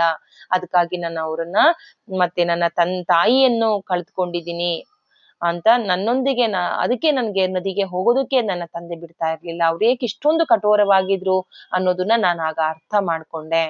ಅದು ನನ್ನ ಅಪ್ಪ ನನ್ನನ್ನ ಅಲ್ಲಿ ಕಳಿಸ್ತಾ ಇಲ್ಲ, ಅದು ನನ್ನ ಪ್ರೀತಿಯ ಕೊರತೆ ಅಂತ ನಾನು ಅನ್ಕೋತಾ ಇದ್ದಾಳೆ. ನನ್ನ ಕುಟುಂಬವನ್ನ ನಾನು ಕಳೆದುಕೊಂಡ ದುಃಖ ನನ್ನ ತುಂಬಾ ಆವರಿಸ್ಬಿಡ್ತು. ಮತ್ತೆ ತಲೆದೂಗ್ತಾ ನಿಮ್ಮ ತಂದೆ ನಿನ್ನಿಂದ ಶಾಪವನ್ನ ತೆಗೆದು ಹಾಕೋದಕ್ಕೆ ಎಲ್ಲ ರೀತಿಯ ಪ್ರಯತ್ನ ಮಾಡಿದ್ರು ಮೀನಾಕ್ಷಿ. ಅವರು ಮರಣಾಸನ್ನದ್ಧರಾದಾಗ ಅಂದ್ರೆ ಸಾಯುವ ಸಮಯ ಬಂದಾಗ ಪಿತಾಜಿ ಅವರನ್ನ ನೋಡೋದಕ್ಕೆ ಹೋದಾಗ ನಿನ್ನ ತಂದೆ ಆಶೀರ್ವದಿಸುವಂತೆ ಎಂ ನಿನ್ನ ತಂದೆಗೆ ಆಶೀರ್ವಾದ ನೀಡುವಂತೆ ಏನಾದ್ರೂ ಅಂತಿಮ ಇಚ್ಛೆ ಇದ್ರೆ ಕೇಳ್ಕೊ ಅಂತ ಕೇಳ್ದಾಗ ನಮ್ಮ ಪಿತಾಜಿ ಹೇಳ್ದಾಗ ನಿನ್ನನ್ನ ನೋಡ್ಕೋಬೇಕು ಅಂತ ನನ್ನ ತಂದೆಗೆ ಕೇಳಿದ್ರು. ಅದಕ್ಕಾಗಿ ಜನಕ ಕುಟುಂಬ ಯಾವಾಗ್ಲೂ ನಿನ್ನನ್ನ ಚೆನ್ನಾಗಿ ನೋಡ್ಕೋತಾ ಇದೆ ಮೀನಾಕ್ಷಿ. ಶಾಪವನ್ನ ಹಗುರಗೊಳಿಸೋದಕ್ಕೆ ಪಿತಾಜಿ ಏನ್ ಬೇಕೋ ಅದನ್ನೆಲ್ಲ ಮಾಡ್ತಾ ಇದ್ದಾರೆ ನಿನಗೆ. ಅವರಿಗೆ ಪಿತಾಜಿ ಭರವಸೆ ನೀಡಿದ್ದಾರೆ, ನಾನೆಲ್ಲನೂ ಸಹಾಯ ಮಾಡ್ತೀನಿ ಅಂತ, ಜನಕ ಬಾಬಾ ಸಹಾಯ ಮಾಡ್ತೀನಿ ಅಂತ ಅವ್ರಿಗೆ ಮಾತು ನೀಡಿದ್ದಾರೆ ಅಂತ ಹೇಳ್ತಾ ಇದ್ದಾರೆ. ಅದಕ್ಕೆ ಮೀನಾಕ್ಷಿ ಆರಾಮವಾಗಿ ಸಂತೋಷವಾಗಿ ಸೇವೆಯನ್ನ ಮಾಡ್ಕೊಂಡು ಆರಾಮವಾಗಿ ಅವರ ರಾಜ್ಯದಲ್ಲಿದ್ದಾಳೆ ಅನ್ನೋದನ್ನ ಸೀತಾಮಾತಾ ಹೇಳ್ತಾ ಇದ್ದಾಳೆ. ನನ್ನ ತಂದೆ ನನ್ನ ಮದುವೆಗೆ ಏಕೆ ನಿರಾಕರಿಸಿದ್ರು ಎಂಬುದನ್ನ ಇದು ವಿವರಿಸ್ತೆ. ಹೌದು, ಅದಕ್ಕೆ ನನಗೆ ದುರಾದೃಷ್ಟ ಇರೋದ್ರಿಂದ, ಶಾಪ ಇರೋದ್ರಿಂದಾನೇ ನನಗೆ ಮದುವೆ ಬೇಡ ಅಂತ ಅಪ್ಪ ಹೇಳಿದ್ದಾರೆ. ಅಪ್ಪನ ರೀತಿಯೇ ನಂದು ಆಗತ್ತೆ ಅನ್ನೋದಕ್ಕೋಸ್ಕರ ಅಂತ ಇವಳು ಅನ್ಕೋತಾ ಇದ್ದಾಳೆ. ಅದು ದುಃಖವನ್ನಲ್ಲದೆ ಬೇರೇನೂ ತರೋದಿಲ್ಲ ಮದುವೆ ಅಂತ ನನಗೆ ನಮ್ಮಪ್ಪ ಹೇಳ್ತಾ ಇದ್ರು ಅಂತ ಹೇಳಿದಾಗ ಮೀನಾಕ್ಷಿ ಅದು ಅವರ ತಪ್ಪು ಗ್ರಹಿಕೆ, ಅವ್ರ ತಪ್ಪು ಮಾಡ್ತಾ ಇರೋದು. ನಿನ್ನ ಮಕ್ಕಳು ಯಾವುದೇ ಶಾಪದಿಂದ ಮುಕ್ತರಾಗಿದ್ರು ಅಂದ್ರೆ 5 ತಲೆಮಾರಷ್ಟೇ ಬರ್ತಾ ಇತ್ತು, ನಿನ್ನ ಮಕ್ಳಿಗೆ ಯಾವ್ದು ಆಗ್ತಾ ಇರ್ಲಿಲ್ಲ. ಆದ್ರೆ ಅವ್ರು ತಪ್ಪು ತಿಳ್ಕೊಂಡಿದ್ರು, ನಿನ್ ಮದ್ವೆ ಆದ್ರೆ ಕಷ್ಟ ಆಗತ್ತೆ ಅನ್ನೋದನ್ನ ಅಂತ ಹೇಳ್ತಾ ಇದ್ದಾರೆ. ನಾನು ನೀರಿನಿಂದ ಎಣಗಾಡ್ತಾ ಅವತ್ತು ನೀರಲ್ಲಿ ಇನ್ನೇನು ಸಾಯೋ ಹಂತದಲ್ಲಿದ್ದಾಗ ಹೆಣಗಾಡ್ತಾ ಇದ್ದಾಗ ಆ ಅಲೆಗಳಿಂದ ನನ್ನನ್ನ ಮೇಲಕ್ಕೆ ಎತ್ತಿ ತರೋದಕ್ಕೆ ಆದೇಶ ಮಾಡ್ತಾ ಇದ್ರು, ನದಿಗೆ ಆದೇಶ ಮಾಡ್ತಾ ಇದ್ರು. ನದಿಯ ತೀರದಲ್ಲಿ ಬಂದು ನಿಂತಿದ್ದ ಆ ಚಿತ್ರಣ ಏನು ಜನಕ ಬಾಬಾ ನಿಂತಿದ್ದಂತ ಚಿತ್ರಣವನ್ನ ಅವಳು ನೆನ್ಪು ಮಾಡ್ಕೊಳ್ತಾ ಅದಕ್ಕಾಗಿಯೇ ಜನಕ ಬಾಬಾ ಆ ದಿನ ನನ್ನ ನದಿ ಹತ್ರ ಬಂದಿದ್ರು ಅನ್ನೋದನ್ನ ನೆನ್ಪು ಮಾಡ್ಕೊತಾ ಇದ್ದಾಳೆ ಮೀನಾಕ್ಷಿ. ಮತ್ತೆ ತಲೆದೂಗಿ ಪಿತಾಜಿ ನನಗೆ ಆ ಕಥೆಯನ್ನ ಹೇಳಿದ್ದಾರೆ, ಅದು ನಿನ್ನ ಮರಣದ ಸಮಯ ಆಗಿತ್ತು, ನೀನ್ ಆಗ್ಲೇ ಹೋಗೋಳಿದ್ದೆ. ಆದ್ರೆ ನಿನ್ನ ಅಣ್ಣ ಮತ್ತೆ ನಿನ್ನ ತಾಯಿಯನ್ನ ಕಳ್ಕೊಂಡಂತೆ ನದಿ ನಿನ್ನನ್ನು ತೆಗೆದುಕೊಳ್ಳೋದ್ರಲ್ಲಿ ಇದ್ಲು. ಆದ್ರೆ ಅವರು ಹಾಗೆ ಮಾಡೋದಕ್ಕೆ ಬಿಡ್ಲಿಲ್ಲ, ಅವರು ನಿನ್ನನ್ನ ರಕ್ಷಿಸುತ್ತೇನೆ ಅಂತ ನಿನ್ನ ತಂದೆಗೆ ಮಾತು ಕೊಟ್ಟಿದ್ರು. ಅವರ ಮಾತುಗಳು ಶಾಪ ಕ್ಷೀಣಿಸುತ್ತಿದ್ದ ಶಕ್ತಿಯನ್ನ ನಿಷ್ಫಲಗೊಳಿಸೋದಕ್ಕೆ ಸಮರ್ಥ ಆಯ್ತು. ಯಾವಾಗ ಮಾತು ಕೊಟ್ರೋ, ಜನಕ ಬಾಬಾ ಅನ್ನೋರು ಮಹಾನ್ ತಪಸ್ವಿ, ಯಾವಾಗ ಮಾತು ಕೊಟ್ರೋ ಆ 5ನೇ ತಲೆಮಾರಿಗೆ ಬರೋ ಈ ಮೀನಾಕ್ಷಿಗೆ ಬರೋ ಅಂತ ಅದೆಷ್ಟೋ ಶಾಪದ ಶಕ್ತಿ ಕುಂದಿ ಹೋಯ್ತು ಅಂತ ಮಾತೆ ಹೇಳ್ತಾ ಇದ್ದಾಳೆ. ಮಾತೆಯು ಸ್ವಲ್ಪ ಹೊತ್ತು ಸುಮ್ಮನಿದ್ದು ಮತ್ತೆ ಆರಂಭಿಸಿದ್ಲು. ನಿನಗೆ ನೆನಪಿದೆಯೇ, ನಾನು ತುಂಬಾ ಚಿಕ್ಕವಳಾಗಿದ್ದಾಗ ಉದ್ಯಾನವನದಲ್ಲಿ ಕುಳಿತಿದ್ದೆ. ಆಗ ನಿನ್ನ ಸುತ್ತಲೂ ಯಾವುದೋ ಒಂದು ಮೋಡವನ್ನ ನಾನು ನೋಡ್ದೆ. ನಾನು ಅದನ್ನ ತೆಗೆಯೋದಕ್ಕೆ ಪ್ರಯತ್ನ ಮಾಡ್ದೆ, ಆದ್ರೆ ಸಾಧ್ಯ ಆಗ್ಲಿಲ್ಲ. ನೆನ್ಪಿದ್ಯಾ ಮೀನಾಕ್ಷಿ ಅಂತ ಕೇಳ್ತಾ ಇದ್ದಾಳೆ. ಅವಳು ಅದನ್ನ ಹೇಳಿದಾಗ ನಾನು ಅರ್ಥ ಮಾಡಿಕೊಂಡಿರಲಿಲ್ಲ ಎಂಬುದನ್ನ ನೆನ್ಪು ಮಾಡ್ಕೊಂಡು ಹೌದು ಅಂತ ಹೇಳಿದ್ಲು. ಹೌದು ನೆನ್ಪಾಯ್ತು ಅಂತ ಹೇಳ್ತಾ ಇದ್ದಾಳೆ. ನಾನು ಇದನ್ನ ಪಿತಾಜಿ ಹತ್ರ ಹೋಗಿ ಮಾತಾಡ್ದೆ. ಅವರು ನಿನ್ನ ಕುಟುಂಬದ ಮೇಲಿರುವ ಎಲ್ಲ ಶಾಪವನ್ನ ಕುರಿತು ಹೇಳಿದ್ರು. ಆದ್ರೆ ಬಹುತೇಕ ನೀನು ಮುಕ್ತ ಆಗಿದ್ದೀಯಾ, ಆ ಶಾಪ ನಿನಗೇನು ಮಾಡಲ್ಲ ಮೀನಾಕ್ಷಿ ಅಂತ ಹೇಳ್ತಾ ಇದ್ದಾಳೆ. ನೀನು ಚಿಕ್ಕವಳಾಗಿದ್ದಾಗ ನಿನ್ನ ತಂದೆಯು ನಿಧನ ಹೊಂದಿದ್ರು ಎಂಬ ಒಂದೇ ಒಂದು ದುಃಖ ನಿನ್ನಲ್ಲಿ ಉಳಿದಿದೆ. ನಿನ್ನ ಮೇಲೆ ಅದರ ಪರಿಣಾಮ ದುರ್ಬಲಗೊಳಿಸುವಲ್ಲಿ ಅವರು ಯಶಸ್ವಿಯಾದ್ರು. ನೋಡಿ ಅವರ ಸೇವೆ ಹೇಗಿತ್ತು, ಮಹಾನ್ ಸಾಧ್ವಿಗಳ ಸೇವೆ ಮಾಡೋದ್ರಿಂದ ಎಂತ ಶಾಪವನ್ನು ವಿಮುಖಗೊಳಿಸ್ಬೋದು, ಹೊರಗಡೆ ಕಳಿಸ್ಬೋದು ಅನ್ನೋದಕ್ಕೆ ಈ ಮೀನಾಕ್ಷಿ ತಂದೆ ಸಾಕ್ಷಿ. ಮೀನಾಕ್ಷಿಯನ್ನ ಆರೋಗ್ಯವಾಗಿ ಇವರಲ್ಲೇ ಸೇವೆ ಮಾಡ್ಕೊಂಡು ಇರೋ ತರ ಸಂತೋಷವಾಗಿರೋದಕ್ಕೆ ಏನ್ ಬೇಕೋ ಅದನ್ನೆಲ್ಲನೂ ಅವರಪ್ಪ ಮಾಡಿದ್ರು, ಯಶಸ್ವಿಯಾದ್ರು ಅಂತ ಹೇಳ್ತಾ ಇದ್ದಾಳೆ ಸೀತಾಮಾತಾ. ಆದ್ರೆ ನಮ್ಮ ಪೂರ್ವಜರು ನಮಗೆ ಎಂದು ಗೊತ್ತಿರದ ಮಾಡಿದ ತಪ್ಪಿಗೆ ಅದೆಷ್ಟು ಗಂಭೀರ ದುಷ್ಕೃತ್ಯ ಮಾಡಿದ್ದಾರೆ ಅಂತ ನನಗೆ ಒಂಥರ ಹಿಂಸೆ ಆಯ್ತು. ಆದ್ರೆ ಇಲ್ಲಿ ಹೇಳ್ತಾ ಇದ್ದಾಳೆ ಮೀನಾಕ್ಷಿ, ನನ್ನ ಪೂರ್ವಜರು ಮಾಡಿರೋ ಗೊತ್ತಿರದಂತಹ ಮಾಡಿದ ತಪ್ಪಿಗೆ ಅದೆಷ್ಟು ಗಂಭೀರ ದುಷ್ಕೃತ್ಯಕ್ಕೆ ಒಳಗಾಗಿದ್ರು, ಮತ್ತೆ ಅದಕ್ಕಾಗಿ ನನ್ನ ತಂದೆ ಮತ್ತೆ ನನಗೆ ಶಿಕ್ಷೆ ನೀಡೋದು ಯಾವ ನ್ಯಾಯ ಮಾತಾ ಅಂತ ಕೇಳ್ತಾ ಇದ್ದಾಳೆ. ಅದಕ್ಕೆ ಮೀನಾಕ್ಷಿಗೆ ಹೇಳ್ತಾ ಇದ್ದಾಳೆ, ನೀನು ಹೇಳೋದು ಸರಿಯಾಗಿದೆ ಮೀನಾಕ್ಷಿ. ಪಿತಾಜಿಗೆ ನಾನು ಕೂಡ ಪಿತಾಜಿ ನನಗೆ ಈ ಕಥೆಯನ್ನ ಹೇಳಿದಾಗ ನಾನು ಕೂಡ ಅವ್ರಿಗೆ ಇದೇ ಮಾತನ್ನ ಹೇಳ್ದೆ. ಪೂರ್ವಜರು 5 ತಲೆಮಾರುವರೆಗೆ ಬರ್ಬೇಕು ಅಲ್ಲ, ಅವ್ರು ಮಾಡಿದ ತಪ್ಪಿಗೆ ಇವ್ರಿಗೆಲ್ಲರಿಗೂ ಏನ್ ಶಿಕ್ಷೆ ಅಂತ ನಾನು ನಮ್ಮ ಪಿತಾಜಿಯವರಲ್ಲಿ ಕೇಳ್ದೆ ಅಂತ ಹೇಳ್ತಾ ಇದ್ದಾಳೆ ಸೀತಾ. ವ್ಯಕ್ತಿಯ ಭವಿಷ್ಯ ನಿಯಂತ್ರಿಸುವ ಶಕ್ತಿ ಹೊಂದಿರುವ ಒಬ್ಬ ಋಷಿ ಈ ರೀತಿಯಾಗಿ ತಪ್ಪು ತೀರ್ಪನ್ನ ನೀಡುವಂತ ಸ್ಥಾನದಲ್ಲಿ ಕುಳಿತುಕೊಳ್ಳೋದಕ್ಕೆ ಸಮಾಜದಲ್ಲಿ ಒಳ್ಳೆಯದಲ್ಲ ಎಂದು ನಾನು ಅವರನ್ನ ಕೇಳ್ದೆ. ಅಪ್ಪಾಜಿನ ಕೇಳಿದಾಳೆ. ತಪ್ಪು ನಿರ್ಧಾರವನ್ನ ಕೊಡುವಂತವ್ರು ಸಮಾಜಕ್ಕೆ ಒಳ್ಳೆಯವರಲ್ಲ, ತೀರ್ಪನ್ನ ಸರಿಯಾಗಿ ಕೊಡ್ಬೇಕು ಅಂತ ಋಷಿಗಳ ಬಗ್ಗೆ ಮಾತಾಡ್ತಾ ಇದ್ದಾಳೆ. ಯಾರು? ಸೀತಾಮಾತಾ ಅಪ್ಪನ ಜೊತೆ ಮಾತಾಡ್ತಾ ಇದ್ದಾಳೆ. ಸಮಾಜವು ಈ ಜವಾಬ್ದಾರಿಯನ್ನ ಊಹಿಸೋದಕ್ಕೆ ಇನ್ನೂ ಸಿದ್ಧ ಇಲ್ಲ. ಅಂದ್ರೆ 1 ವಂಶ ಅಲ್ಲ, ಇಲ್ಲಿ 5 ವಂಶದವರೆಗೂ ಆ ಶಾಪ ಮುಂದುವರಿಯೋದು ತಪ್ಪು ಅಂತ ಹೇಳ್ತಾ ಇದ್ದಾಳೆ. ಋಷಿಗಳ ಕಾಲದಲ್ಲಿ ಋಷಿ ತಪಸ್ವಿಗಳ ಮಾತುಗಳೇ ಕಾನೂನಾಗಿದ್ವು. ಆದರೆ ಈಗ ಅನೇಕರು ತಮ್ಮದೇ ಆದ ಶಕ್ತಿಯನ್ನ ತುಂಬಿ ಹೋಗಿದ್ದು ಅದು ಹದ್ದು ಮೀರ್ತಾ ಇದೆ. ಮತ್ತೆ ಅಂದ್ರೆ ನೋಡಿ, ಇಲ್ಲಿ ಶಾಪ ಕೊಡ್ತಾ ಇದ್ದಾರೆ, ಅದು ಹದ್ದು ಮೀರೋಷ್ಟು ಶಾಪ ಬೇರೆಯವ್ರ ಮೇಲೆ ಪರಿಣಾಮ ಬೀರ್ತಾ ಇದೆ ಅಂತ ಅವಳು ಮಾತೆ ಎಲ್ಲೋ ದೂರದೃಷ್ಟಿ ನೀಡ್ತಾ ಇದ್ದಂತೆ ಬೇಜಾರಾಗಿ ಹೇಳ್ತಾ ಇದ್ದಾಳೆ. ಆಡಳಿತದಲ್ಲಿ ನ್ಯಾಯ ನಿರ್ವಹಿಸುವಂತಹ ಇನ್ನೊಂದು ಮಾರ್ಗಕ್ಕಾಗಿ ನಿರ್ಣಯ ಚಾಲನಗೊಳಿಸುತ್ತಿದ್ದಾಳೇನೋ ಎನ್ನುವಂತೆ ಅವಳ ಕಣ್ಗಳಲ್ಲಿ ಒಂದು ದೃಢತೆಯನ್ನ ಪಡ್ಕೊಳ್ತಾ ಇದ್ವು. ನೋಡಿ, ಅವಳು ಈ ಮುಂದಿನ ಈ ರಾಜ್ಯಭಾರದಲ್ಲಿ ಅಪ್ಪನ ಜೊತೆ ಇದ್ದಾಳೋ ಮಿಥಿಲೆಯಲ್ಲಿ, ಅಲ್ಲಿ ಏನೋ ಒಂದು ಆಡಳಿತದಲ್ಲಿ ಏನೋ ಒಂದು ತರ್ಬೇಕು ಅಂತ ಅವಳ ಯೋಚನೆ ಮಾಡ್ತಾ ಇದ್ಲು. ಆಗ್ಲೂನು ಅವಳು ತನ್ನಷ್ಟಕ್ಕೆ ತಾನೇ ಮಾತಾಡ್ಕೊಳ್ತಿರುವಂತೆ ಋಷಿಗಳ ಶಾಪದ ಮೂಲಕ ಬಹಳಷ್ಟು ಜನರಿಗೆ ಅನ್ಯಾಯವಾಗ್ತಾ ಇದೆ. ಎಲ್ಲರಿಗೂ ಶಾಪ ಕೊಡ್ತಾರೆ, ಸಿಟ್ಟು ಬಂದಾಗ ಶಾಪ ಕೊಟ್ಟಿದಾಗ ಅದು ಬೇರೆ ಬೇರೆ ಬೇರೆ ಜನ್ಮಾಂತರವಾಗಿ ಎಲ್ಲರಿಗೂ ಕೂಡ ತೊಂದರೆ ಆಗ್ತಾ ಇದೆ ಅನ್ನೋದನ್ನ ನಾನ್ ಕೇಳ್ದೆ, ಮತ್ತೆ ನಾನು ಕೇಳಿದ್ದೇನೆ ಅಂತ ಇವಳು ಕೂಡ ಹೇಳ್ತಾ ಇದ್ದಾಳೆ. ಆ ಜ್ಞಾನಿಗಳೇ ಇರ್ಬೋದು, ಆದ್ರೆ ಅವರಿಗೂ ಕೂಡ ಅಜ್ಞಾನಿಗಳಿರ್ಬೋದು ಅವರು, ಆದ್ರೆ ಮುಂದಿನ ತಲೆಮಾರಿನಲ್ಲಿ ಬರುವಂತವ್ರು ಅವ್ರಿಗೂ ಕೂಡ ಕೆಲವೊಂದು ಭಾವನೆಗಳಿರತ್ತೆ, ಆದ್ಯತೆಗಳಿರ್ತವೆ, ಇಷ್ಟಾನಿಷ್ಟಗಳಿರ್ತವೆ. ಕೆಲವರು ಅವುಗಳನ್ನ ಮೀರಿ ಉನ್ನತ ಸ್ಥಾನದಲ್ಲಿ ಇರ್ತಾರೆ, ಆದ್ರೆ ಅವರು ಶಾಪ ಕೊಡೋದು ಸರಿಯಲ್ಲ. ಬೇರೆಯವರ ಭಾವನೆಗಳಿಗೆ ಅತೀತವರಾಗಿರ್ಬೇಕು. ಆಗ ಮಾತ್ರವೇ ನಿಜವಾದ ನ್ಯಾಯ ನಿರ್ಣಯವನ್ನ ಕೊಡೋದಕ್ಕೆ ಸಾಧ್ಯವಿದೆ. ಅಂತಹ ವ್ಯಕ್ತಿಗಳನ್ನ ಭೇಟಿಯಾಗೋದಕ್ಕೆ ನಾನು ಯಾವಾಗ್ಲೂ ಇಷ್ಟಪಡ್ತೇನೆ ಅಂತ ಮಾತಾಡ್ಕೋತಾ ಇದ್ದಾಳೆ. ನಾನು ಅಂತವರಲ್ಲಿ ತುಂಬಾ ಹತ್ತಿರವಾಗಿರುವಂತವ್ರು, ಎಲ್ಲ ವ್ಯಕ್ತಿತ್ವದಲ್ಲೂ ಸರಿಸಾಟಿ ಆಗಿರುವಂತವ್ರು ನನ್ನ ಪಿತಾಜಿ ಜನಕ ಬಾಬಾ, ಅವರೇ ನನ್ನ ಮೊದಲನೇ ಗುರು ಅಂತ ಹೇಳ್ತಾ ಇದ್ದಾಳೆ ಸೀತಾ ಮಾತೆಯ ಪದಗಳ ಅರ್ಥವನ್ನ ಸಂಪೂರ್ಣವಾಗಿ ತೆಗೆದು ಹಾಕೋದಕ್ಕೆ ನನಗೆ ತುಂಬಾ ಅಗಾಧ ಆಯ್ತು. ನಾನು ಹೊರಳಿ ನೋಡಿದಾಗ ಸೋಮ ನನಗೆ ಔಷಧಿ ಸಸ್ಯವನ್ನ ಬುಟ್ಟಿಯಲ್ಲಿ ತುಂಬ್ಕೊಂಡ್ಬಂದು ಸಮೀಪದಲ್ಲಿ ನಿಂತಿರೋದನ್ನ ನಾನು ಕಾಣ್ದೆ. ನನ್ನ ಮನಸ್ಸು ಪಾದದ ನೋವಿನ ಕಡೆ ತಿರುಗ್ತು. ಇದುವರೆಗೂ ಅವಳಿಗೆ ನೋವಿನ ಅರಿವೇ ಆಗಿಲ್ಲ. ಗತ ಜನ್ಮದ ಅಪ್ಪ ಅವರ ಶಾಪದ ಕುರಿತು ಸೀತಾಮಾತೆ ಅವರ ಬಗ್ಗೆ ಮಾತಾಡ್ತಾ ಇದ್ರೆ ಅಲ್ಲೇ ಕಳೆದೋಗ್ಬಿಟ್ಟಿದ್ದಾಳೆ. ನನಗೆ ಮತ್ತೆ ನೋವಿನ ಅರಿವಾಯ್ತು. ಅದನ್ನ ನೋಡಿದ ಮಾತೆ ಸೋಮಾಳಿಂದ ಸಸ್ಯಗಳನ್ನ ತೆಗೆದುಕೊಂಡು ಅವಳು ಆ ಸಸ್ಯಗಳನ್ನ ಕಲ್ಲಿನಿಂದ ಜಜ್ಜಿ ರಸವನ್ನ ಹಿಂಡಿ ನನ್ನ ಪಾದದಲ್ಲಿ ಹಚ್ಚುವುದಾಗಿ ಸೋಮಾಳಿಗೆ ಹೇಳಿದ್ಲು. ಈಗ ನಿನ್ನ ಪಾದ ನಿನ್ನ ಪಾದದಿಂದ ಸ್ವಲ್ಪ ನೀನ್ ದೂರ ಇರ್ಬೇಕು. ಈ ಲೇಹ್ಯ ಪ್ರತಿ ಕೆಲವು ಗಂಟೆಗಳ ನಂತರ ನೀನು ಲೇಪಿಸ್ತಾ ಇರ್ಬೇಕು. ಸೋಮಾಳಿಗೆ ಹೇಳ್ತಾ ಇದ್ದಾಳೆ, ಪ್ರತಿ ಗಂಟೆಗೆ ಒಂದೊಂದ್ಸಲ ಈ ಲೇಹ್ಯವನ್ನ ಹಚ್ಚು ಅಂತ. ಕೆಲವೇ ದಿನಗಳಲ್ಲಿ ನೀನು ಹೆಚ್ಚು ಉತ್ತಮ ಆಗ್ತೀಯಾ, ಇದು ಕೆಲವೇ ದಿನಗಳಲ್ಲಿ ಎಲ್ಲ ಮಾಯ ಆಗತ್ತೆ ನೋವು ಅಂತ ಹೇಳ್ತಾ ಇದ್ದಾಳೆ. ನಂತರ ಅವಳು ಸೋಮಾಳ ಕಡೆ ತಿರುಗಿ ಅರಮನೆ ಕಡೆ ಹೋಗಿ ಕಿರಣನ್ನ ಹುಡ್ಕೋದಕ್ಕೆ ಸಾಧ್ಯವಾದ್ರೆ ಇಲ್ಲಿಗೆ ಬೇಗ ಬರೋದಕ್ಕೆ ಹೇಳು ಅಂತ ಹೇಳ್ತಾ ಇದ್ದಾಳೆ. ಆಮೇಲೆ ನನ್ನತ್ತ ತಿರುಗಿ ಮೀನಾಕ್ಷಿ ನೀನು ಪ್ರತಿರೋಧಿಸ್ಬಿಡ, ಕಿರಣ್ ಕರ್ಕೊಂಬ, ಅವಳು ಎತ್ಕೊಂಡು ಹೋಗ್ಲಿ ಅಂತ ಹೇಳ್ತಾ ಇದ್ದಾಳೆ. ಕಿರಣ್ ಅರಮನೆಗೆ ಮರಳಿ ಕಿರಣ್ನ ಸಹಾಯ ಮಾಡ್ತಾನೆ ಅಂತ ಹೇಳ್ತಾ ಇದ್ದಾಳೆ. ಸೋಮ ಹೋಗಿ ಮತ್ತೆ ಕರ್ಕೊಂಬ ಅಂತ ಹೇಳ್ತಾ ಇದ್ದಾಳೆ. ಈಗ ನೋಡಿ, ಕಿರಣ್ ಯಾರು? ಕಿರಣ್ ಬಗ್ಗೆ ಅರಮನೆಯಲ್ಲಿ ಮತ್ತೊಬ್ಬ ಸೇವಕನ ಮಗನಾಗಿದ್ದ. ಅವನು ಪ್ರಾಣಿಗಳನ್ನ ಪ್ರೀತಿಸಿ ಅವನ ಸೇವೆ ಮಾಡೋನಾಗಿದ್ದ. ಜೊತೆಗೆ ಇವಳು ಮಾತಾಳ ಸೇವಕಿ ಆಗಿದ್ಲು. ಯಾರು? ಮೀನಾಕ್ಷಿ. ಇವರಲ್ಲಿ ಹೇಗೆ ಮುಂದಿನ ಜನ್ಮದಲ್ಲಿ ಅಂದ್ರೆ ಮೀನಾಕ್ಷಿಗೆ ಈ ಜನ್ಮದಲ್ಲಿ ಮದುವೆ ಇಲ್ಲ, ಆದ್ರೆ ಮುಂದಿನ ಜನ್ಮದಲ್ಲಿ ಈ ಕಿರಣ್ ಅನ್ನೋ ಹುಡುಗ ಮುಂದಿನ ಜನ್ಮದಲ್ಲಿ ಮೀನಾಕ್ಷಿ ಆಗಿರುವಂತ ಅನಸೂಯ ಆಗಿರ್ತಾಳೆ. ಮುಂದಿನ ಜನ್ಮದಲ್ಲಿ ಅವನನ್ನ ಮದುವೆ ಮಾಡ್ಕೊಡ್ಲಾಗತ್ತೆ. ಸೀತಾಮಾತೆಯ ಆಶೀರ್ವಾದದಿಂದ ಅದು ನಡೆಯುತ್ತೆ. ಮೀನಾಕ್ಷಿಗೆ ಆಸೆ ಇದ್ದಂತಹ ಈ ಮದುವೆಯ ಆಸೆಯನ್ನ ಅವಳ ಸೀತಾಮಾತೆಯ ಮುಂದಿನ ಜನ್ಮದಲ್ಲಿ ಇವರಿಬ್ಬರನ್ನೇ ಸೇರಿಸ್ತಾರೆ, ಸೀತಾ ಮತ್ತೆ ರಾಮರು. ಅದನ್ನ ನೀವು ಮುಂದಿನ ಸಂಚಿಕೆಗಳಲ್ಲಿ ನೋಡ್ತೀರಾ.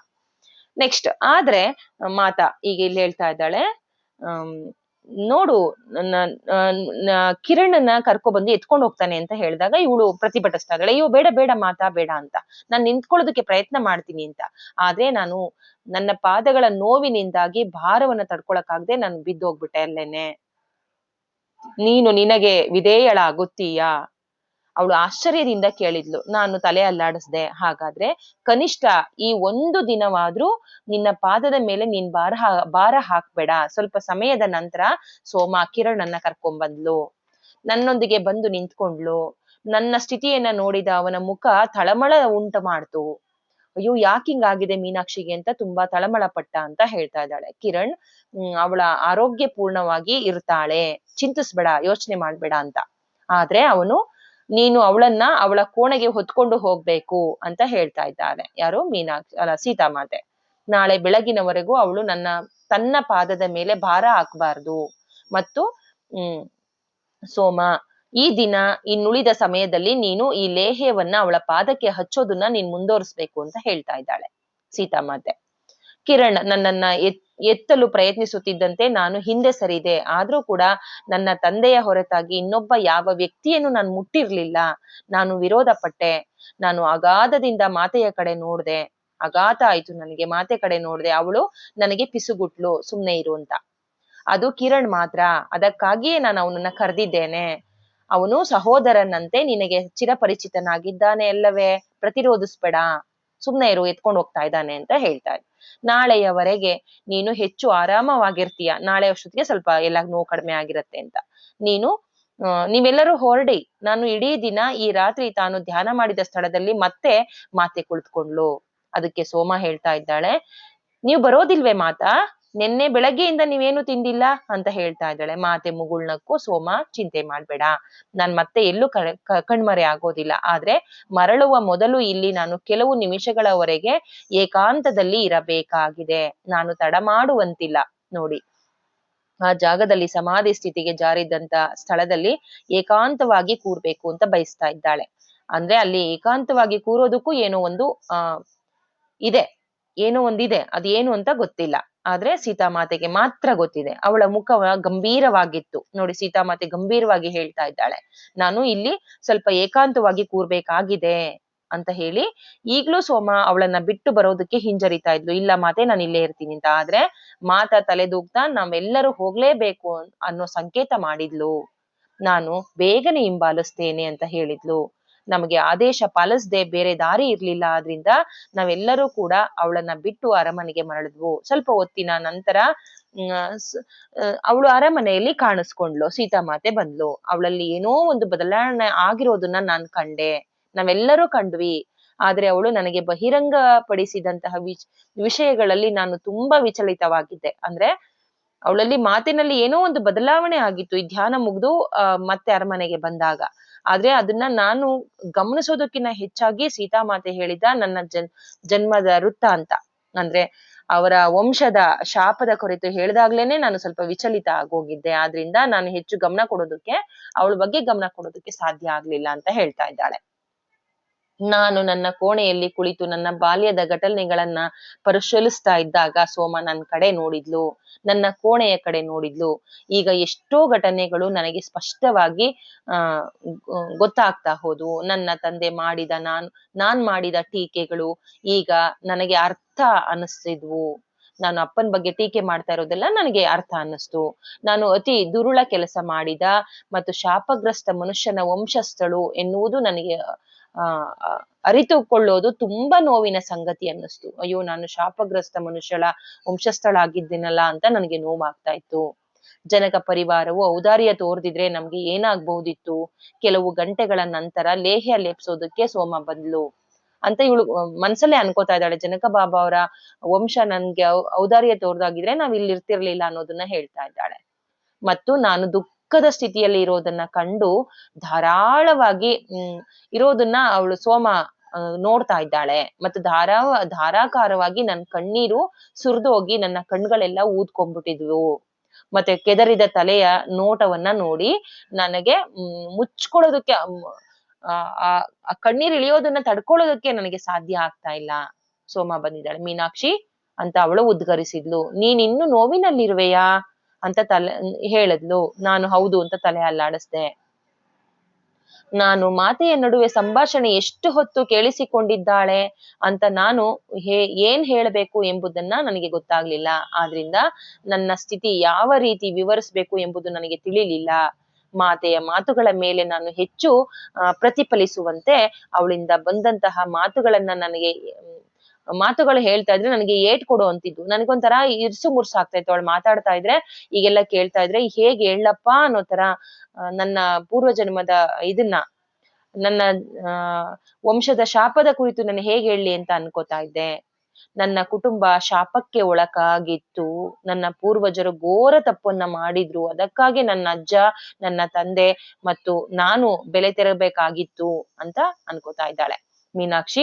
ಅವಳು ನಿಧಾನವಾಗಿ ಕೇಳಿದ್ಲು. ಮೀನಾಕ್ಷಿ ಅಂತ ಸೋಮ ಕರಿತಾ ಇದ್ದಾಳೆ. ಮಾತೆ ಹೇಳಿರುವ ಕಾರಣದಿಂದಾಗಿ ನಿನಗೆ ಹೀಗಾಯಿತೆ? ಅಂದ್ರೆ ಒಂದ್ ಮಾತೆ ಇದನ್ನೆಲ್ಲಾ ಹೇಳಿದ್ಲಲ್ಲ, ಅದಕ್ಕೆ ನೀನ್ ನೋವು ಪಡ್ತಾ ಇದೀಯಾ ಅಂತ. ಹೌದು ಅಂತ ಅನ್ಕೋತಾ ಇದ್ದಾಳೆ. ನೀನು ಕೇಳಿಸ್ಕೊಂಡಿಯಾ ಅಂತ ಹೇಳ್ತಾ ಇದ್ದಾಳೆ ಮೀನಾಕ್ಷಿ. ಹೌದು, ಅದ್ರಲ್ಲಿ ಸ್ವಲ್ಪವನ್ನ ನಾನ್ ಕೇಳಿಸ್ಕೊಂಡೆ. ಆದ್ರೆ ಮಾತೆ ಏನನ್ನೇ ಮಾಡಿದ್ರು ಅದ್ರಲ್ಲಿ ಒಂದು ಅರ್ಥಪೂರ್ಣವಿರುತ್ತೆ ಅನ್ನೋದನ್ನ ನಿಶ್ಚಯವಾಗಿ ನಿನಗೆ ನಾನ್ ಹೇಳ್ಬೇಕಾಗಿಲ್ಲ. ನಿನಗ್ ಗೊತ್ತಿದೆ ಅಲ್ವಾ? ಅವರು ನಿನಗೆ ಹೇಳಿದ್ದಾರೆ ಎಂದರೆ ಅದರಲ್ಲಿ ಒಂದು ಮಹಾನ್ ಉದ್ದೇಶ ಇದೆ. ಬಹುಶಃ ಈ ಶಾಪವು ಬಹುದೊಡ್ಡ ಆಶೀರ್ವಾದಗಳನ್ನು ತಂದಿರಬಹುದು. ನೋಡಿ, ಪೂರ್ವ ಜನ್ಮದಲ್ಲಿ ಮಹರ್ಷಿ ಆ ಶಾಪ ಕೊಟ್ಟಿದ್ದು ನಿನಗೆ ಆಶೀರ್ವಾದ ಆಗಿದೆ ಅನ್ನೋದನ್ನ ನೀನ್ ನೆನ್ಪಿಟ್ಕೊ ಅಂತ ಹೇಳ್ತಾ ಇದ್ದಾಳೆ. ನಿನ್ನ ಪೂರ್ವಜರು ಶಾಪಗ್ರಸ್ತವಾಗದೆ ಇದ್ದಿದ್ರೆ, ನಿನ್ನ ಕುಟುಂಬವನ್ನ ಜನಕ ಕುಟುಂಬ ಸ್ವೀಕರಿಸದೆ ಇದ್ದಿದ್ರೆ, ಆಗ ನಿನಗೆ ಜನಕ ಬಾಬಾ ಅವರ ರಕ್ಷಣೆ ದೊರೀತಾ ಇತ್ತಾ? ನಿಮ್ಮ ತಂದೆಯು ಈ ಶಾಪದಿಂದ ಬದುಕದಿದ್ರೆ ನಿನ್ನನ್ನು ನೋಡ್ಕೊಳ್ಳೋದಕ್ಕೆ ಜನಕ ಬಾಬಾ ಅವರನ್ನ ಯಾವತ್ತೂ ಕೇಳ್ತಾ ಇರ್ಲಿಲ್ಲ ಅಲ್ವಾ? ಮತ್ತು ಆಗ ಬಹುತೇಕ ನೀನು ಮಾತೆಯ ಸೇವೆ ಸಲ್ಲಿಸೋದಕ್ ಆಗ್ತಾ ಇರ್ಲಿಲ್ಲ ಅಲ್ವಾ? ಅವಳಿಗೆ ಸೇವೆ ಸಲ್ಲಿಸುವುದರಿಂದ ಬಹುದೊಡ್ಡ ಆಶೀರ್ವಾದ ಇನ್ಯಾವ್ದು ಬೇಕು? ನಿನ್ ಮಾತೆ ಏನು ಗುರು ಶಾಪ ಕೊಟ್ಟಿದ್ರೋ ಅದು ನಿನ್ಗೆ ಒಳ್ಳೇದೇ ಆಗಿದೆ ಅಲ್ವಾ ಮೀನಾಕ್ಷಿ ಅಂತ ಸೋಮ ಹೇಳ್ತಾ ಇದ್ದಾಳೆ. ತಲೆ ಅಲ್ಲಾಡಿಸಿ ನಾನು ಕಣ್ಣೀರು ಒರೆಸ್ಕೊಂಡು, ಸೋಮ ನೀನ್ ಹೇಳ್ತಿರೋದು ಸರಿಯಾಗಿದೆ. ದುರಾದೃಷ್ಟ ನಮ್ಮ ಕುಟುಂಬಕ್ಕೆ ಬಂದೆರಗಿರುವುದನ್ನ ನನ್ನ ಬಾಲ್ಯದಿಂದಲೂ ನಾನು ಕೇಳಿದ್ದೇನೆ. ಈಗ ನಾನು ಅರ್ಥ ಮಾಡ್ಕೊಂಡಿದ್ದೇನೆ. ಮಾತೆ ಇದನ್ನ ನನಗೆ ವಿವರಿಸಿ ನನಗೆ ಸರಿಯಾದದನ್ನ ಮಾಡಿದ್ದಾರೆ. ನನ್ನ ತಂದೆ ಹೆಮ್ಮೆಯ ವ್ಯಕ್ತಿಯಾಗಿದ್ರಿಂದ ಇದನ್ನ ರಹಸ್ಯವಾಗಿ ಇಟ್ಕೊಂಡಿದ್ದಕ್ಕಾಗಿ ಅವರನ್ನು ನಾನು ತಪ್ಪಾಗಿ ಪರಿಗಣಿಸಿದ್ದೆ. ಆದ್ರೆ ಇನ್ಮೇಲೆ ನಾನು ತಪ್ಪಾಗಿ ಅವರನ್ನ ಪರಿಗಣಿಸೋದಿಲ್ಲ. ಅವರು ಇದನ್ನ ನನಗೆ ವಿವರಿಸಿದ್ರೆ ಅವರ ಘನತೆಗೆ ಕುಂದಾಗ್ತಾ ಇತ್ತು. ಹೌದು, ಇವರ ವಂಶದಲ್ಲೆಲ್ಲ ಹೀಗಾಗಿದೆ ಅಂತ ಅಂದ್ಬಿಟ್ಟು ನಾನು ಇನ್ನೂ ಏನೇನೋ ಮಾತಾಡ್ತಿದ್ನೇನೋ ಅನ್ನೋ ತರ ಹೇಳ್ತಾ ಇದ್ದಾಳೆ. ನೀನು ಹೇಳೋದು ತುಂಬಾ ಸರಿಯಾಗಿದೆ ಸೋಮ ಹೇಳ್ತಾ ಇದ್ದಾಳೆ. ನೀನು ಹೇಳ್ತಾ ಇರೋದು ತುಂಬಾ ಸರಿಯಾಗಿದೆ.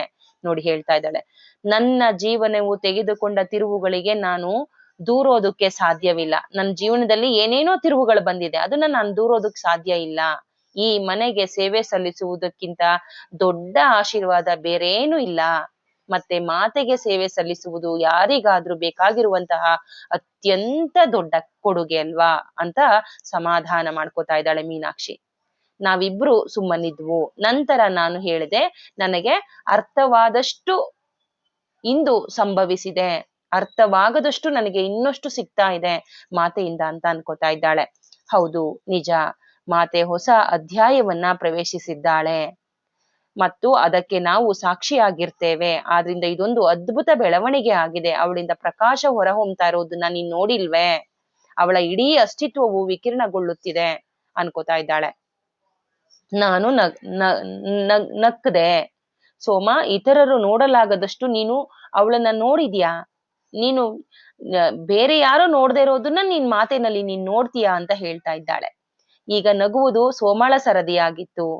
ಅವಳು ಕೂಡ, ಸೋಮ ಕೂಡ ನಗ್ತಾ ಇದ್ದಾಳೆ. ಮೀನಾಕ್ಷಿ, ಮಾತೆಯ ಜೊತೆಗಿನ ಸಮೃದ್ಧಿಯನ್ನು ನೀನ್ ಗಮನಿಸಿಲ್ಲ ಎಂದು ಹೇಳ್ಬೇಡ, ನೀನು ಕೂಡ ಗಮನಿಸಿದ್ಯಾ ಅಂತ ಹೇಳ್ತಾ ಇದ್ದಾಳೆ. ಅವಳು ನಡೆದ ದಾರಿಯಲ್ಲಿ ಹೂವು ಅರಳತ್ತೆ ಎಂಬುದು ನೀನ್ ಗಮನಿಸಿಲ್ವಾ? ಸೋಮ ಹೇಳ್ತಾ ಇದ್ದಾಳೆ. ಅವಳು ಎಲ್ಲಿ ನಡೆದಿರ್ತಾಳೋ ಆ ಜಾಗದಲ್ಲೆಲ್ಲ ಹೂವು ಅರಳ್ತಾ ಇದೆ ಅಂತ.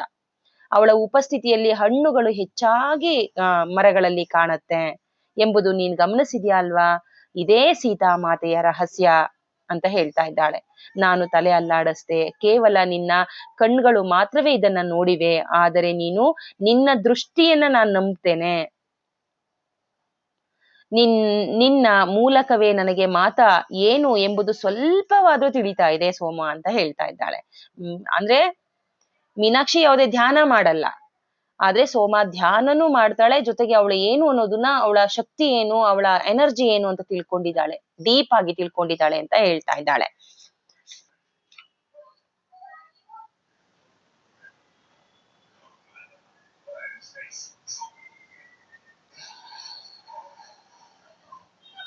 ಮೀನಾಕ್ಷಿ ಅವಳು ಮಾನವನ ದೇಹದಲ್ಲಿರುವ ಪ್ರಕೃತಿಯಾಗಿದ್ದಾಳೆ. ಮಾನವನ ದೇಹ ಆದ್ರೂ ಕೂಡ ಅವಳು ಪ್ರಕೃತಿಯ ಒಂದು ಭಾಗವಾಗಿದ್ದಾಳೆ.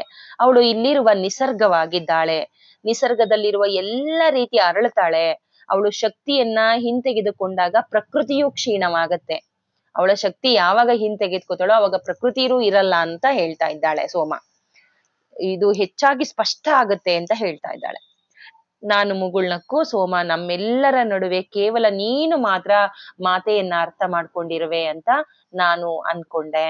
ಸೋಮ ಅರ್ಥ ಮಾಡ್ಕೊಂಡಿದ್ದಾಳೆ ಎಲ್ಲನ ಅಂತ ಹೇಳ್ತಾ ಇದ್ದಾಳೆ. ಆದ್ರೆ ನಾನು ಅವಳ ಸೇವೆ ಮಾಡ್ಬೋದು, ಅವಳನ್ನ ಪ್ರೀತಿಸ್ಬೋದು, ಆದ್ರೆ ಅದ್ರಲ್ಲೇ ನಾನು ಸಂತುಷ್ಟಿಯಾಗಿದ್ದೇನೆ. ಅವಳು ಏನು ಅಂತ ನನ್ಗೆ ಅರ್ಥ ಮಾಡ್ಕೊಳಕ್ ಆಗ್ತಾ ಇಲ್ಲ, ಅವಳನ್ನ ಪ್ರೀತಿಸೋದ್ರಲ್ಲೇ ನಾನು ತೃಪ್ತಿ ಪಡ್ತೇನೆ ಅಂತ ಮೀನಾಕ್ಷಿ ಹೇಳ್ತಾ ಇದ್ದಾಳೆ. ಕಾಡಿನಲ್ಲಿ ಆ ರಾತ್ರಿ ನಂತರ ಮಾತೆ ನಿಶ್ಚಿತವಾಗಿ ಹೊಸ ಗಾಳಿಯನ್ನ ಉಸಿರಾಡ್ತಾ ಇರುವಂತೆ ತೋರ್ತಾ ಇದ್ಲು. ಅಂದ್ರೆ ಸಮಾಧಿ ಸ್ಥಿತಿಯಿಂದ ಹೊರಗ್ ಬಂದ್ಮೇಲೆ ಯಾವುದೋ ಒಂದು ಹೊಸ ಉಸಿರಾಟವನ್ನ ಆಡ್ತಾ ಇದ್ದಾಳೆ ಅಂತ ಕಾಣ್ತಾ ಇದ್ದಾಳೆ.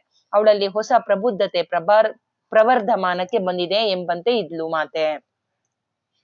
ಅದನ್ನ ತಿಳ್ಕೊಳ್ಳೋದೇ ಕಷ್ಟ ಅನ್ನಿಸ್ತಾ ಇತ್ತು ನನಗೆ ಅಂತ ಹೇಳ್ತಾ ಇದ್ದಾಳೆ. ಕೆಲವು ವಾರಗಳ ನಂತರ ನಾನು ಸುನೈನಾ ಮಾತೆಯ ಕೋಣೆಗೆ ಬಂದೆ. ಅವಳ ವೈಯಕ್ತಿಕ ವಸ್ತುಗಳನ್ನ ಜೋಡಿಸಿ ಇಡ್ತಾ ಇರುವಾಗ ಜನಕ ಬಾಬಾ ಬಂದ್ರು. ನಾನು ಹೊರಡುವ ಸಂಕೇತವಾಗಿ ದಾರಿ ನೋಡಿದ್ರೆ, ಆದ್ರೆ ಅದೇನು ಆಗ್ಲಿಲ್ಲ. ಅವರು ಅಲ್ಲೇ ಇದ್ರು. ಇರು ಅಂತ ಇದ್ ಮಾಡಿದ್ರು. ಹಾಗಾಗಿ ನಾನು ಅಲ್ಲೇ ಕೆಲಸ ಮಾಡ್ತದನ್ನ ಮುಂದುವರಿಸ್ದೆ. ಸ್ವಲ್ಪ ಸಮಯದ ನಂತರ ಸುನೈನಾ ಮಾತಾ ಅವರಿಗೆ ತಮ್ಮ ಜವಾಬ್ದಾರಿಯನ್ನ ನಿರ್ವಹಿಸೋದಕ್ಕೆ ಸಹಾಯ ಮಾಡ್ತಾ ಇದ್ದೆ ನಾನು. ಅವ್ರೇನೋ ಒಂದು ಕೆಲಸ ಮಾಡ್ತಾ ಇದ್ದಾಗ ನಾನು ಸಹಾಯ ಮಾಡ್ತಾ ಇದ್ದೆ. ಹೆಚ್ಚು ಜ್ಞಾನವಂತಳಾಗ್ತಾ ಇದ್ದಾಳೆ ನಮ್ಮ ಸೀತಾ ಅನ್ನೋದನ್ನ ಹೇಳ್ತಾ ಇದ್ದಾರೆ ಜನಕ ಬಾಬಾ. ಮತ್ತು ದೀರ್ಘ ಸಮಯದವರೆಗೆ ಕಾಡಿಗೆ ಯಾವಾಗ ಹಿಂತಿರುಗದೆ ಅಲ್ಲೇ ಧ್ಯಾನ ಮಾಡಿದ್ಲೋ ಅದು ಏನಾಗಿದೆ ಅನ್ನೋದು ಯಾರಿಗೂ ತಿಳಿದಿರ್ಲಿಲ್ಲ. ಅವರ ಅನುಪಸ್ಥಿತಿ, ರಾಜ್ಯದ ವ್ಯವಹಾರಗಳು ಯಾರಾದ್ರೂ ಇವರ ಇಚ್ಛೆಯಂತೆ ನಿರ್ವಹಿಸಬೇಕಾಗಿತ್ತು. ಸುನೈನಾ ಮಾತೆಯ ಅಂತಃ ಪ್ರಜ್ಞಾ ಜ್ಞಾನವನ್ನ ಗುರುತಿಸಿದ್ರು. ಸುನೈನಾ ನೋಡಿ, ಮಾತೆಲ್ಲೂ ಕೂಡ ಒಂದು ಅಂತಃ ಪ್ರಜ್ಞೆ ಇದೆ ಅನ್ನೋದನ್ನ ಸುನೈನಾ ಮಾತಾ ಗುರುತಿಸಿದ್ದಾರೆ. ಆಗಾಗ ಅವಳ ಸಲಹೆಯನ್ನು ಪಡಿತಾ ಇದ್ರು. ಮಾತೆಯು ರಾಜ್ಯಕ್ಕೆ ಸಂಬಂಧಿಸಿದ ಎಲ್ಲ ವ್ಯವಹಾರಗಳಲ್ಲಿ ಆಸಕ್ತಿ ವಹಿಸಿದ್ಲು. ನಿರ್ಧಾರ ತೆಗೆದುಕೊಳ್ಳುವಾಗ ಹೆಚ್ಚು ಭಾಗವಹಿಸುತ್ತಿದ್ಲು. ನವನವೀನ ಮತ್ತು ಸೃಜನಶೀಲ ವಿಚಾರಗಳ ಕೊಡುಗೆ ನೀಡ್ತಾ ಇದ್ಲು. ಆದಾಗ್ಯೂ ಈ ದಿನ ಜನಕ ಬಾಬಾ ಅವರು ಮಾತೆಯ ವಿದಾಯಕ್ಕಾಗಿ, ಅಂದ್ರೆ ನೋಡಿ ಸೀತಾ ಮಾತೆ ಇನ್ನಿರಲ್ಲ ಅಂತ ಸುನೈನಾ ಮಾತೆಗೆ ಹೇಳೋದಕ್ಕೆ ಮಾನಸಿಕವಾಗಿ ನೀನ್ ತಯಾರಾಗ್ಬೇಕು ಅಂತ ಹೇಳ್ತಾ ಇದ್ದಾರೆ. ಮೀನಾಕ್ಷಿ ಅಲ್ಲೇ ನಿಂತಿದ್ದಾಳೆ. ಸೀತಾ ಮಾತೆಯು ಯೋಗ್ಯವಾದ ವಯಸ್ಸಿನ ವಿವಾಹ ಯೋಗ್ಯವಾದ ವಯಸ್ಸಿಗೆ ತಲುಪ್ತಾ ಇದ್ದಾಳೆ. ಆದ್ರಿಂದ ಅವಳ ಸ್ವಯಂವರವನ್ನ ನಾವು ಆಯೋಜಿಸೋದಕ್ಕೆ ಯೋಚನೆ ಮಾಡಿದ್ದೇನೆ ಅಂತ ಹೇಳ್ತಾ ಇದ್ದಾರೆ. ಅದಕ್ಕೆ ಸುನೈನಾ ಮಾತೆ ಪ್ರತಿರೋಧವನ್ನ ಎದುರಿಸ್ಬೇಕಾಗತ್ತೆ ಅನ್ನೋದಕ್ಕೆ ಮೊದ್ಲೇ ಹೇಳ್ತಾ ಇದ್ದಾರೆ. ನಿಧಾನವಾಗಿ ಹೇಳಿದ್ರು, ನಾನು ಸ್ವಯಂವರವನ್ನ ಸೀತೆಗೆ ಏರ್ಪಡಿಸಿದ್ದೇನೆ. ಸುನೈನಾ ಮಾತಾ ಅಸಮ್ಮತಿಯ ನೋಟವನ್ನ ಅವ್ರತ್ತ ಬೀರ್ಬಿಟ್ಟು ಅವಸರವೇಕೆ ಅಂತ ಅಂದ್ಲು. ಈಗ ಅವಳ ಪ್ರತೀಕ್ಷೆ ಮುಂದುವರಿದಿದೆ ಮತ್ತು ಅವಳು ತಯಾರಾಗಿದ್ದಾಳೆ ಅಂತ ನನಗನ್ಸುತ್ತೆ ಅಂತ ಹೇಳ್ತಾ ಇದ್ದಾರೆ. ಅದಕ್ಕೆ ನೋಡಿ, ಅವಳು ಮದ್ವೆ ಆಗೋದಕ್ಕೆ ತಯಾರಾಗಿದ್ದಾಳೆ ಅಂತ ನನ್ಗನ್ನಿಸ್ತಾ ಇದೆ ಅಂತ ಜನಕ ಬಾಬಾ ಹೇಳಿದ್ರೆ, ಆದ್ರೆ ನಾನ್ ತಯಾರಾಗಿಲ್ಲ. ಸುನೈನಾ ಮಾತಾ ಪ್ರತಿರೋಧವನ್ನ ವ್ಯಕ್ತಪಡಿಸ್ತಾ ಇದ್ದಾಳೆ. ನಾನಿಲ್ಲ, ನನ್ನ ಮಗಳನ್ನ ನಾನು ಈಗ್ಲೇ ಮದ್ವೆ ಮಾಡಲ್ಲ, ಬೇಡ ಈಗ್ಲೇ ಮಾಡೋದು ಅಂತ ಹೇಳ್ತಾ ಇದ್ದಾಳೆ. ನೀನ್ ಎಂದಾದ್ರೂ ತಯಾರಾಗೋದಕ್ಕೆ ಸಾಧ್ಯನಾ? ನೀನೊಬ್ಳು ತಾಯಿ ಅಲ್ವಾ ಅಂತ. ಹೆಣ್ಮಗಳು ಹೊರಗಡೆ ಹೋಗೋದಕ್ಕೆ ತಾಯಿಗೆ ಇಷ್ಟ ಇರತ್ತಾ? ಹಾಗಾಗಿ ನೀನ್ ಎಂದಾದ್ರೂ ತಯಾರಾಗೋದಕ್ಕೆ ಸಾಧ್ಯವಿದೆಯಾ? ನೀನು ಈಗ ತಾನೇ ಗ್ರಾಮ ಶರಿಯತ್ ಸ್ಥಾಪಿಸೋದಕ್ಕೆ ಪ್ರಾರಂಭ ಮಾಡಿದ್ರಿ ಅಲ್ವಾ, ಅವಳಿಗೆ ಅದರ ಭಾಗವಾಗೋದಕ್ಕೆ ಕಲಿಸ್ಬೇಕಲ್ವಾ, ಮತ್ತೆ ಅದನ್ನ ಕಲಿಯೋದಕ್ ಬಿಡಿ, ಆಮೇಲೆ ನೀವು ಅದನ್ನ ಪರಿಗಣಿಸ್ಬೋದು ಅಂತ ವಾದ ಮಾಡಿದ್ಲು. ಆದ್ರೆ ನೀನ್ ಹೇಳ್ತಾ ಇರೋದೆಲ್ಲ ಸರಿ ಇದೆ, ಒಳ್ಳೆಯ ಅಂಶವಾಗಿದೆ, ಜನಕ ಬಾಬಾ ಒಪ್ಕೊಂಡ್ರು. ಮತ್ತೆ ಗ್ರಾಮ ಶರಿಯತ್ಗಳನ್ನ ಸ್ಥಾಪಿಸೋದಕ್ಕೆ ಶೀಘ್ರ ಆರಂಭ ಮಾಡೋಣ. ಆದರೆ ನೀನು ಹೇಳ್ತಾ ಇರುವಂತೆ ನಾವು ಸಿದ್ಧರಾಗಿರ್ಬೇಕು. ಅಂದ್ರೆ ಯಾವಾಗ ನಾನು ಸ್ವಯಂವರವನ್ನ ಮಾಡ್ತೀನೋ ಅದಕ್ಕೆ ನೀನ್ ರೆಡಿ ಆಗ್ಬೇಕು ಅಂತ ಸುನೈನ ಮಾತೆಗೆ ಹೇಳ್ತಾ ಇದ್ದಾರೆ. ವಿದಾಯದ ಸಮಯ ಸಮೀಪಿಸ್ತಾ ಇದೆ ಅಂತ ನನ್ಗೆ ಅನ್ನಿಸ್ತಾ ಇದೆ. ಸೀತಾಮಾತೆ ಇಲ್ಲಿಂದ ಹೊರ ಹೋಗ್ಬೇಕಾಗಿದೆ, ಅವಳ ಎಷ್ಟೋ ಕಾರ್ಯಗಳಿದೆ ಅನ್ನೋದನ್ನ ಜನಕ ಬಾಬಾ ಅರ್ಥ ಮಾಡ್ಕೋತಾ ಇದ್ದಾರೆ. ಜನಕ ಬಾಬಾ ಅವರು ಆಡಳಿತದಿಂದ ಹೆಚ್ಚು ಹೆಚ್ಚು ಹಿಂದೆ ಸರಿತಾ ಇದ್ರು. ಅಂದ್ರೆ ಆಡಳಿತದಲ್ಲಿ ಅವರು ಹಿಂದೆ ಸರಿತಾ ಇದ್ರು ಸಾಕು ಅನ್ನೋ ರೀತಿಯಾಗಿ. ಅವರಿಗೆ ಸ್ಥಳೀಯ ಶರಿಯತ್ ಪರಿಷತ್ಗಳನ್ನ ಸ್ಥಾಪಿಸುವ ಆಲೋಚನೆ ಇತ್ತು. ಅಂದ್ರೆ ರಾಜ್ಯಭಾರ ಬೇಡ, ಈಗ ಹೇಗೆ ನಮ್ಮ 21ನೇ ಶತಮಾನದಲ್ಲಿ ಹೇಗಿದೆಯೋ ಆ ರೀತಿ ಪ್ರಜಾಪ್ರಭುತ್ವ ರಾಜ್ಯವನ್ನ ಜನರು ತನ್ನನ್ನ ತಾನ ಆಳ್ಕೋಬೇಕು, ಬೇರೆಯವರ ಕೈಗೊಂಬೆ ಆಗಿರ್ಬಾರ್ದು ಅನ್ನೋದನ್ನ ಆಗ್ಲೇ ಜನಕ ಬಾಬಾ ಕಂಡಿಡ್ಕೊಂಡಿದ್ರು ಅನ್ನೋದನ್ನ ಇಲ್ಲಿ ತಿಳ್ಕೊಬಹುದು ಫ್ರೆಂಡ್ಸ್. ನೋಡಿ ಎಷ್ಟು ದೂರ ಆಲೋಚನೆಯನ್ನ ಹೊಂದಿರುವಂತ ಜನಕ ಬಾಬಾ ಅವರು ಎಷ್ಟೊಂದು ನ್ಯಾಯನಿಷ್ಠರಾಗಿದ್ರು, ಪ್ರಜೆಗಳ ಬಗ್ಗೆ ಎಷ್ಟೊಂದು ಪ್ರೀತಿಯನ್ನ ಇಟ್ಕೊಂಡಿದ್ರು ಅನ್ನೋದನ್ನ ನಾವಿಲ್ಲಿ ಸ್ಮರಿಸಬಹುದು. ಇದರಿಂದಾಗಿ ಗ್ರಾಮಸ್ಥರು ಸ್ಥಳೀಯ ವಿಷಯಗಳನ್ನ ತಮ್ಮಷ್ಟಕ್ಕೆ ತಾವೇ ಆಗಿರತ್ತೆ. ಇದೊಂದು ಅಪೂರ್ವ ಕಲ್ಪನೆ ಆಗಿದೆ. ಇದಕ್ಕೆ ಮೊಟ್ಟ ಮೊದಲ ಮಂತ್ರಿಗಳಿಂದ ಅಸಮ್ಮತಿ ಎದುರಾಯಿತು. ಅಂದ್ರೆ ಯಾವಾಗ ನಾವು ತನ್ನನ್ನ ತಾನು ಆಳ್ಕೋಬೇಕು ಅಂತ ಇವರು ಕಾಯ್ದೆನ ಮಾಡ್ತಾ ಇದ್ದಾರೋ, ಮಂತ್ರಿಗಳೇ ವಿರೋಧಕ್ಕೆ ಸ್ಟಾರ್ಟ್ ಮಾಡಿಸ್ತಾ ಇದ್ದಾರೆ. ಇಲ್ಲ ಅದಾಗಲ್ಲ, ನಿಮ್ಮಿಂದಲೇ ಇದು ನಡಿಬೇಕು, ಜನಕ ಬಾಬೆಯಿಂದನೇ ಆಗ್ಬೇಕು ಅಂತ ಎಲ್ಲ ಪಟ್ಟಿಡಿದು ಕುತ್ಕೊಬಿಟ್ಟಿದ್ದಾರೆ. ಇಲ್ಲ ನೀವೇ ನಮ್ಮ ರಾಜರಾಗಿ ಮುಂದುವರಿಬೇಕು ಅಂತ. ಜನರು ತಮ್ಮನ್ನ ತಾವು ಆಳ್ಕೊಳ್ಳೋದನ್ನ ಕಲ್ತ್ಕೋಬೇಕು ಅದನ್ನ ಪದೇ ಪದೇ ಹೇಳ್ತಾ ಇದ್ರು ಜನಕ ಬಾಬಾ. ತನ್ನನ್ನ ತಾನು ಆಳ್ಕೋಬೇಕು, ಬೇರೆಯವರ ಕೈಯಡಿ ಇರಬಾರ್ದು ಅನ್ನೋದನ್ನ ಹೇಳ್ತಾ ಇದ್ರು. ಆದ್ರೆ ಜನಗಳು ತಯಾರಿರ್ಲಿಲ್ಲ. ಪದೇ ಪದೇ ಅವರಲ್ಲಿ